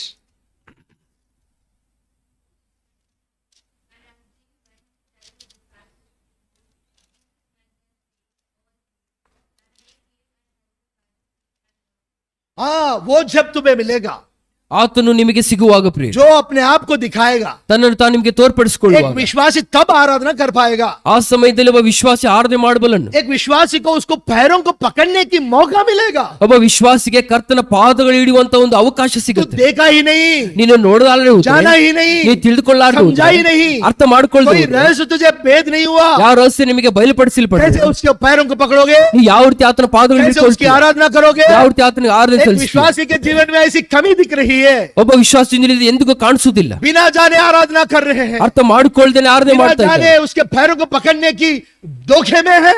ಅರ್ಥ ಮಾಡಿಕೊಳ್ಳದೇನೆ ನಾನು ಆತನ ಪಾದದಲ್ಲಿ ಇದ್ದೇನೆ ಎಂಬುದಾಗಿ ಮೋಸದಲ್ಲಿ ಬಾಳ್ತಾ वो ಇದ್ದಾರೆ. जब दिखाएगा ಆತನ ತೋರ್ಪಡಿಸಿಕೊಳ್ಳುವ तभी तुम उसको पैरों को पकड़ सकोगे। ಆಗಲೇ ನೀವು ಆತನ ಪಾದದಲ್ಲಿ वो ಹಿಡ್ಕೊಳ್ಳೋಕೆ जब ಸಾಧ್ಯ. अपने आप को दिखाएगा ತನ್ನನ್ನು ತಾನು तभी ತೋರ್ಪಡಿಸಿಕೊಳ್ಳಿ, उसकी आराधना कर ಆಗಲೇ सकोगे। ನೀವು ಆರಾಧನೆ ಮಾಡಕ್ಕೆ ಸಾಧ್ಯ ಪ್ರಿಯ. जो वो जब दिखाएगा ಆತ ನಿಮಗೆ तभी ತೋರ್ಪಡಿಸಿಕೊಳ್ಳುವ तुझे गहरी समझ आएगी, ಆಗಲೇ ಆಳುವಂತ ಸತ್ಯೊಂದು ಜ್ಞಾನ उसको ನಿಮಗೆ ಸಿಗುತ್ತೆ. देख कर ही उसके पैरों को पकड़ सकोगे। ಆತನ ನೋಡಿದ ಮೇಲೆ ಆತನ ಪಾದಗಳು ಇಳ್ಕೋಬೇಕು. हे विश्वासी, तेरे सारे समस्याओं की हल उसके पैरों के पास है, ವಿಶ್ವಾಸಿಯೇ ನಿನ್ನ ಸಮಸ್ಯೆಗಳ ಪರಿಷ್ಕಾರ ಆತನ ಪಾದಗಳ ಸನ್ನಿಧಿಯಲ್ಲಿದೆ. धरती उसके पैरों के नीचे है, ಆತನ ಒಂದು ಭೂಮಿ ಆತನ ಕಾಳು ಕೆಳಗಡೆ ಇದೆ. और तू सिर्फ परमेश्वर को जानकर ही उस पैरों को पकड़ सकेगा। ಆತನ ತಿಳಿದುಕೊಂಡೆ ನೀನು ಆ ಒಂದು ಸತ್ಯ ನೀನು ತಿಳಿದುಕೋಬಹುದು. परमेश्वर अपने आप को पूरा दिखाना चाहता है, ಸಮಸ್ತ ತನ್ನ ತಾನು ಪೂರ್ತಿಯಾಗಿ जब ತೋರಿಸಬೇಕೆಂದು वो पूरा ಇಷ್ಟಪಡ್ತಾನೆ. दिखाएगा ತನ್ನ ತಾನು ಪೂರ್ತಿಯಾಗಿ अभी ತೋರಿಸಿಕೊಳ್ಳುವ तुम अपने उसके पैरों को पकड़ सकोगे। ಆಗಲೇ ಕರ್ತನ ಪಾದಗಳಿಗೆ ಸಾಧ್ಯ ಪ್ರಿಯ. परमेश्वर सिर्फ पैर को थोड़ा दिखाएगा, हाथ थोड़ा दिखाएगा, ऐसा नहीं रहेगा। ಕರ್ತನು ಸ್ವಲ್ಪ ತನ್ನ ಕೈಗಳು ಸ್ವಲ್ಪ ಕಾಲುಗಳು ನಿಮಗೆ ಸ್ವಲ್ಪ ಮಟ್ಟಿಗೆ मूसा के ತೋರಿಸುತ್ತಿದೆ. समय में ಮೋಶೆ ಕಾಲದಲ್ಲಿ थोड़ी सी पीठ दिखाया, ಸ್ವಲ್ಪ ತನ್ನ ಹಿಂಭಾಗವನ್ನು कभी ऐसे ತೋರಿಸಿದ್ದಾನೆ. जल्दी से गुजरते हुए दिखाया। ಸ್ವಲ್ಪ ಮಾತ್ರವೇ ಆತನು ತೋರಿಸಿದ. लेकिन एक नया जन्म लेने वाले विश्वासी को ಒಬ್ಬ ಪುನರ್ಜನ್ಮ ಅಂತ ಒಬ್ಬ ರಕ್ಷಣಾ ವಿಶ್ವಾಸಿ उसके रूपांतर की रूप को देखने की, पूरी रूप को देखने की योग्यता है। ಯೇಸು ಕ್ರಿಸ್ತನ ಪುರುತ ಅಂತ ಈ ರೀತಿ ರೂಪಾಂತರ ಆ ಒಂದು ದೃಶ್ಯನ ಪೂರ್ತಿಯಾಗಿ ನೋಡಬಲ್ಲ. उसकी जी उठने के बाद पूरी रूप को देखने की ये दो तरह की आधिक्यता है। ಯೇಸು ಕ್ರಿಸ್ತನ ಸಜೀವನಾಗಿ ಎದ್ದು ಬಂದಂತ ಆತನ ಒಂದು ದರ್ಶನ ಆ ಒಂದು ಸ್ವರೂಪವನ್ನು ಎಲ್ಲರೂ ಸಹ ನೋಡಬಲ್ಲ. दो गुण उसके रूप को देखने के लिए, पहले उसके रूपांतर के रूप पूरी तरह से, दूसरा उसकी पुनरुत्थान, उसकी जी उठने की, उसके रूप को देने की, इस दो गुना रूप को देखने की योग्यता विश्वासी के जीवन में है। ಮೊದಲನೇದಾಗಿ ವಿಶ್ವಾಸಿ ಜೀವನದಲ್ಲಿ ಆತನ ಒಂದು ರೂಪಾಂತರ ಒಂದು ದೃಶ್ಯವನ್ನು, ಎರಡನೇದಾಗಿ ಯೇಸು ಕ್ರಿಸ್ತನ ಸಜೀವ ಅಂತ ಪುನರುತ ಅಂತ ದೇವರೆಂಬುದಾಗಿ ಆ ಎರಡಷ್ಟು ಅನುಭವಕ್ಕೆ ಆ ವಿಶ್ವಾಸಿ ಬರ್ತಾನೆ. ओ मूसा उसे जलते हुए उस झाड़ में से देखा, ಮೋಶೆನು ಉರಿಯುವಂತ ಒಂದು ಪೊದೆಯಲ್ಲಿ ಕರ್ತನ ಸ್ವರವನ್ನು ಕೇಳ್ತಾ लेकिन ಇದ್ದಾನೆ. तू उसे उसके चेहरे सामने देख सकोगे। ಆದ್ರೆ ನಾವು ದೇವರನ್ನು ಮುಖಾಮುಖಿಯಾಗಿ ನಾವು ಕರ್ತನ ನೋಡಬಹುದು. प्रकाशित वाक्य पहले अध्याय में सर से लेके पांव तक प्रभु यीशु मसीह को दिखाया गया है। ಈ ರೀತಿಯಲ್ಲಿ ಪ್ರಕಟಣೆ ಮೊದಲನೇ ಅಧ್ಯಾಯದಲ್ಲಿ ನೋಡುವಂತ ಮಾತು ಯೇಸು ಕ್ರಿಸ್ತನ ಶಿರದಿಂದಲೂ ಆತನ ಕಾಲಿನವರೆಗೆ ಆತನ ಸ್ವರೂಪ ದರ್ಶನ उसको ನೋಡ್ತೀವಿ. सर से लेके पांव तक देख सकोगे। ತಲೆಯಿಂದಲೂ ಕಾಲಿನವರೆಗೆ ಆತನ ಸ್ವರೂಪ उसकी ದರ್ಶನ वस्तु की, ನೋಡ್ತೀವಿ.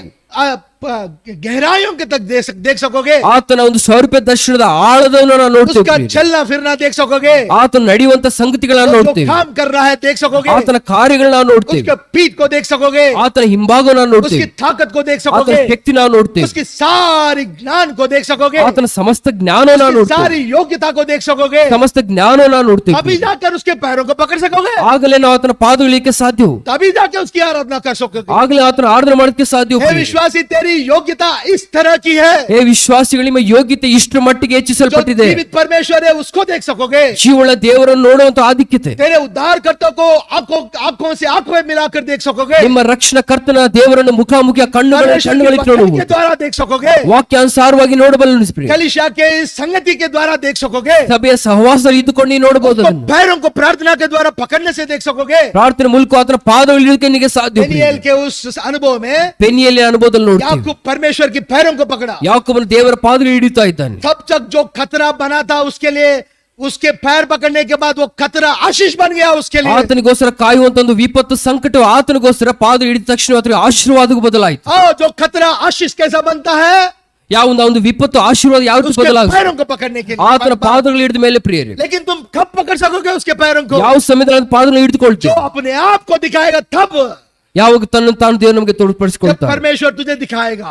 ಆತನು ತೋರಿಸಿದ್ರೆ ಮಾತ್ರವೇ. वो खुद आके चल कर आके दिखा रहा है, ತನ್ನಷ್ಟಕ್ಕೆ ತಾನೇ ಬಂದು ನಮಗೆ ತೋರಿಸ್ತಾ लेकिन ಇದ್ದಾನೆ. तेरे आंखें बंद है। ಆದ್ರೆ ನಮ್ಮ ಕಣ್ಣುಗಳು तू ಮುಚ್ಚಲ್ಪಟ್ಟಿದೆ. गहरे उस समाधि के अंदर जाने से खतरा रहा। ಆ ಒಂದು ಸಮಾಧಿ ಆಳಕ್ಕೆ ಹೋದಕ್ಕೆ ನಾವು ಎದುರ್ತಾ ಇದ್ದೇವೆ. तेरी शारीरिक अभिलाषाओं से मरने से खतरा रहा। ಶರೀರದ ಅಭಿಲಾಷೆಗಳಿಗೆ ಸಾಯೋದಕ್ಕೆ ಎದುರ್ತಾ ಇದ್ದೇವೆ. मरने के लिए तैयार हो तभी गाड़े जाने के लिए खतरा रहा है। ಸಾಯೋದಕ್ಕೆ ಎದುರ್ತಾ ಇದ್ದೇವೆ ಮತ್ತೆ ಉಣ तेरे ಪಡಿಕೆ अंदर ಎದುರ್ತಾ से ಇದ್ದೇವೆ. बदले की बू आ रही है। ನಮ್ಮಿಂದ ಸೇಡು ತೀರಿಸಿಕೊಳ್ಳುವಂತ तेरे ಅನುಭವ अंदर ಬರ್ತಾ से ಇದೆ. दुख की बू आ रही है। ಒಂದು ದುಃಖವು ಮರಣದ ಒಂದು तेरे ಬರ್ತಾ अंदर से ಇದೆ. नासमझ की बू आ रही है। ಒಂದು ಅಜ್ಞಾನದ ಒಂದು ವಾಸನೆ तेरे ಬರ್ತಾ अंदर से ಇದೆ. नाकाबिलियत की बू आ रही ಈ है। ರೀತಿ ಅಯೋಗ್ಯತೆ ಒಂದು तेरे ವಾಸನೆ अंदर ಬರ್ತಾ से ಇದೆ. हार जाने की जीवन दिख रही है। ಸೋತುವಂತ ಜೀವಿತದ ದುರ್ವಾಸನೆ ಬರ್ತಾ ಇದೆ. इस वजह से तू परमेश्वर को देख नहीं पा रहा है। ಈ ಒಂದು ಕಾರಣದಿಂದ ದೇವರು ನೋಡಕ್ಕೆ ಸಾಧ್ಯವಾಗ್ತಾ तू ಇಲ್ಲ. जब गाड़े जाएगा ನೀನು ಉಣಲ್ಪಡುವಾಗ तो तुझे वो जिला उठाएगा। ನಿಮ್ಮನ್ನು ಆತನ ಎಬ್ಬಿಸ್ತಾನೆ. जब तू जिला उठेगा ನೀವು ಎಬ್ಬಿಸಲ್ಪಟ್ಟ तू ಮೇಲೆ जीवित परमेश्वर को आंखों में आंखें मिलाकर देख सकेगा। ಜೀವಳ ದೇವರನ್ನ ಕಣ್ಣುಗಳು जब ನೋಡಕ್ಕೆ देख ಸಾಧ್ಯ. सकेगा, ನೀನು ನೋಡುವಾಗ उसके पैरों को पकड़ सकेगा। ಪಾದಗಳು ಹಿಡಿಕೆ ಸಾಧ್ಯ. जब उसके पैरों को पकड़ेगा, ಪಾದಗಳು ಹಿಡಿದ ಮೇಲೆ तेरी नाशवान चीजें आशीष बन जाएंगे। ನಿನ್ನ ನಾಶನದ ಸ್ಥಿತಿಗಳು ದೇವರ ಅದನ್ನು ಆಶೀರ್ವಾದ जब तेरे ಬದಲಾಯಿಸ್ತಾನೆ. ऊपर आशीष आएंगे ನಿನ್ನ ಮೇಲೆ ಆಶೀರ್ವಾದ तब ಬರುವಾಗ जाके आराधना करेगा। ಆಗಲೇ ನೀವು ಆರಾಧನೆ ಮಾಡಕ್ಕೆ तब ಸಾಧ್ಯ. जाके आराधना आती है। ಆಗಲೇ ನಿಮ್ಮಲ್ಲಿ ಆರಾಧನೆ तब ಬರುತ್ತೆ. जाके धन्यवाद चढ़ा सकता है। ಆಗಲೇ ಕೃತಜ್ಞತೆ तब ಸಲ್ಲಿಸಕ್ಕೆ जाके ಸಾಧ್ಯ. उसकी स्तुति कर सकता है। ಆಗಲೇ ಕರ್ತನಿಗೆ तब ಸ್ತೋತ್ರ जाके ಹೇಳಕ್ಕೆ उसकी ಸಾಧ್ಯ. गान गा सकता है। ಆಗಲೇ ಕರ್ತನಿಗೆ ಸಾಕ್ಷಿಯಾಗಿರೋದಕ್ಕೆ कब ಸಾಧ್ಯ. खुलेगी तेरे आंखें? ಆಗ ಕಣ್ಣುಗಳು कब तू ತೆರೆಯಲ್ಪಡುತ್ತೆ. देखेगा उस परमेश्वर ಆಗಲೇ को? ಕರ್ತನ ನೋಡೋದಕ್ಕೆ वो ಸಾಧ್ಯ. अपने आप को जीवित दिखाने की कोशिश कर रहा ತನ್ನನ್ನು है। ತಾನು ಜೀವಂತನಾಗಿ ತೋರಿಸಕ್ಕೆ ಆತನ ಸಾಧ್ಯ. लेकिन तू उस जीवित परमेश्वर को देखने से इच्छा नहीं रखता है। ಜೀವಳ ದೇವರು ನಿಮ್ಮಲ್ಲಿ ತೋರ್ಪಡಿಸೋದಕ್ಕೆ ನಿಮ್ಮಲ್ಲಿ ಒಂದು ಅಭಿಲಾಷೆ ಬರ್ತಾ ಇಲ್ಲ. तेरे समस्याओं को हल करने वाला चाहिए बस।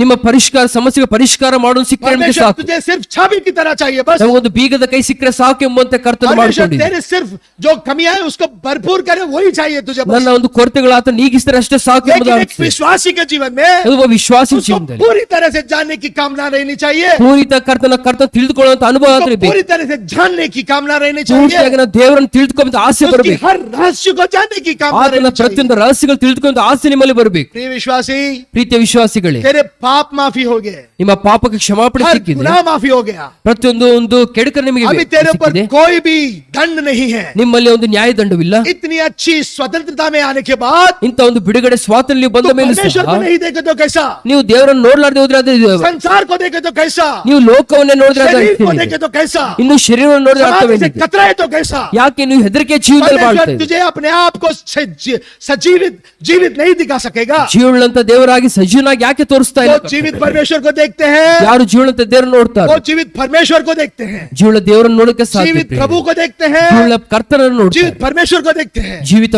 जीवित ಪರಮೇಶ್ವರ यीशु मसीह को देखते हैं, ಜೀವನ ಕರ್ತನನ್ನು जीवित ನೋಡ್ತಾರೆ. परमेश्वर को देखते हैं, ಜೀವನಂತ जीवित ದೇವರನ್ನು वचन को ನೋಡ್ತಾರೆ. देखते हैं, ಜೀವನ ವಾಕ್ಯ जीवित परमेश्वर को देखते हैं। ಜೀವನ ದೇವರನ್ನು ನೋಡ್ತಾರೆ. अभी तक तूने देखा नहीं, ಇದುವರೆಗೆ ನೀನು ನೋಡಕ್ಕಾಗ್ಲಿ. इसीलिए तेरे जीवन में नाकाबिलियत है, ಆಕೆ ಒಂದು इसलिए ನಿರುತ್ಸಾಹದಲ್ಲಿ परमेश्वर ಬಾಳ್ತಾ ಇದೆ. तेरे पर घृणा करता है, ನಿನ್ನ ಕುರಿತಾಗಿ ದೇವರ वो ಎಷ್ಟೋ तेरे ನಿರಾಶೆ ಪಡ್ತಾ विषय में ಇದೆ. असह्यता रखता है, ಒಂದು ಹೇಯ ಪಡ್ತಾ ಇದೆ ನಿನ್ನ इसलिए ವಿಷಯದಲ್ಲಿ. तेरे लिए वो तुझसे मिलकर अपने आप को दिखाने के लिए आया, ನಿನ್ನ ವಿಷಯದಲ್ಲಿ ಕರ್ತನ ಜೋಕ್ಯ ಮಾಡಕ್ಕೆ ಆತನಿಗೆ तुझे ಇಷ್ಟವಾಗ್ತಾ तेरे ಇಲ್ಲ. घर को इसलिए बुलाया कि ताकि तू उसकी प्रकटित जीवन को देख सके। ತನ್ನ ಜೀವಿತವನ್ನು ನೀನು ನೋಡ್ಬೇಕೆಂಬುದಾಗಿ ದೇವರು ನಿನ್ನನ್ನು ತನ್ನ ಮನೆಗೆ ಆತನ ಕರ್ತಂದಿದ್ದಾನೆ. ಪ್ರಿಯರೇ, कब देखेगा, ಯಾವ ಸಮಯದಲ್ಲಿ ನೋಡ್ತೀಯ? कब देखेगा, ನೀ ಯಾವಾಗ ನೋಡ್ತೀಯ? कितने समय चाहिए तुझे, ಎಷ್ಟು ಸಮಯ ಇನ್ನು ಬೇಕು कितने ನಿಮಗೆ? अवसर चाहिए तेरे ಎಷ್ಟು लिए। ಒಂದು ಔಷಧಗಳು ನಿಮಗೆ ಬೇಕು? तेरा जीवन पानी की बुलबुले की तरह है, ನೀರಿನ ಗುಳ್ಳೆ ಆಗಿ ನಮ್ಮ ಜೀವಿತ ಇದೆ ಪ್ರಿಯರೇ. अभी की अभी दिखती है, फिर बाद में नहीं दिखेगा। ಈಗ ಕಾಣಿಸು ಮತ್ತಿಷ್ಟು ಸಮಯದಲ್ಲಿ ಅದು हवा ಮಾಯ की ಆಗುತ್ತದೆ. कैसे वो फूट जाएगा, ಅದೆಷ್ಟು ಅದು ಗಾಳಿ ಹಾಗೆ ಬುಡ ಆಗಿ ಅದು उसके लिए ಹೋಗುತ್ತದೆ. जोर की हवा जरूरत नहीं है,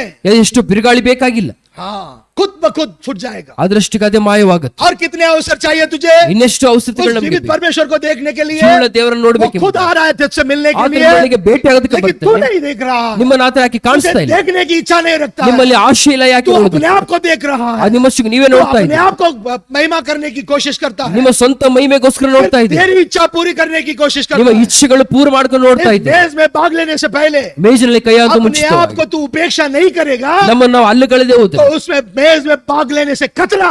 ಆ ಒಂದು ಮೇಜಲ್ಲಿ ಕೈ ಹಾಕೋದು ನಮಗೆ ಎಷ್ಟು ವಿಪತ್ತಾಗಿದೆ. నిన్ను ఉపేక్షించుకోకపోతే ఆ పళ్ళలో పాలు పొందొద్దు. ನಮ್ಮನ್ನು ನಾವು ಅಲ್ಲುಗಳದೆ ಹೋದ್ರೆ ಅದ್ರಲ್ಲಿ ನಾವು ಕೈ ಹಾಕೋದು ನಮಗೆ ಉಕ್ತವಲ್ಲ If you ಪ್ರಿಯರೇ. do not deny yourself, do not take part in the table. ನಮ್ಮನ್ನು ನಾವು ತಿರಸ್ಕಾರ ಮಾಡದೆ ಹೋದ್ರೆ ಮೇಜಿನಲ್ಲಿ ಕೈ ಹಾಕೋದು If ನಮಗೆ God, ಒಳ್ಳೆಯದು. who is willing to show himself as a living God, ಜೀವನ ದೇವರಾಗ ಆತನ ತಮ್ಮನ್ನು ತಾನು ತೋರ್ಪಡಿಸಕ್ಕೆ and ಇಷ್ಟಪಡ್ತಾ you ಇದ್ದಾನೆ. are denying to see him. ನಾವು ಅದನ್ನ ನೋಡೋದಕ್ಕೆ ನಮಗೆ ಇಷ್ಟ ಬರ್ತಾ ಇಲ್ಲ. All the apostles ran to see.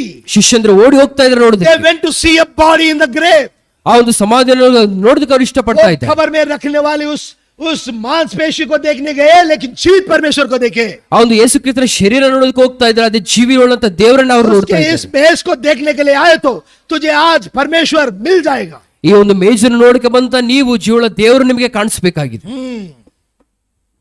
लेकिन देखने की इच्छा से आ, ಆದ್ರೆ ನೋಡ್ಬೇಕಂತ ಆಸೆಯಿಂದ ನೀವು ಬರಬೇಕು. उसकी सेवा करने की इच्छा से आ। ಸೇವೆ ಮಾಡ್ಬೇಕಂತ ಆಶೆ ಬೈಕಿಂದ ಬರಬೇಕು. मरिया उस सुगंध द्रव्यों को लेकर आके उस परमेश्वर के उस पार्थिव देह में लगाने के लिए आई, उस आराधना के वजह से जीवित परमेश्वर को देखी।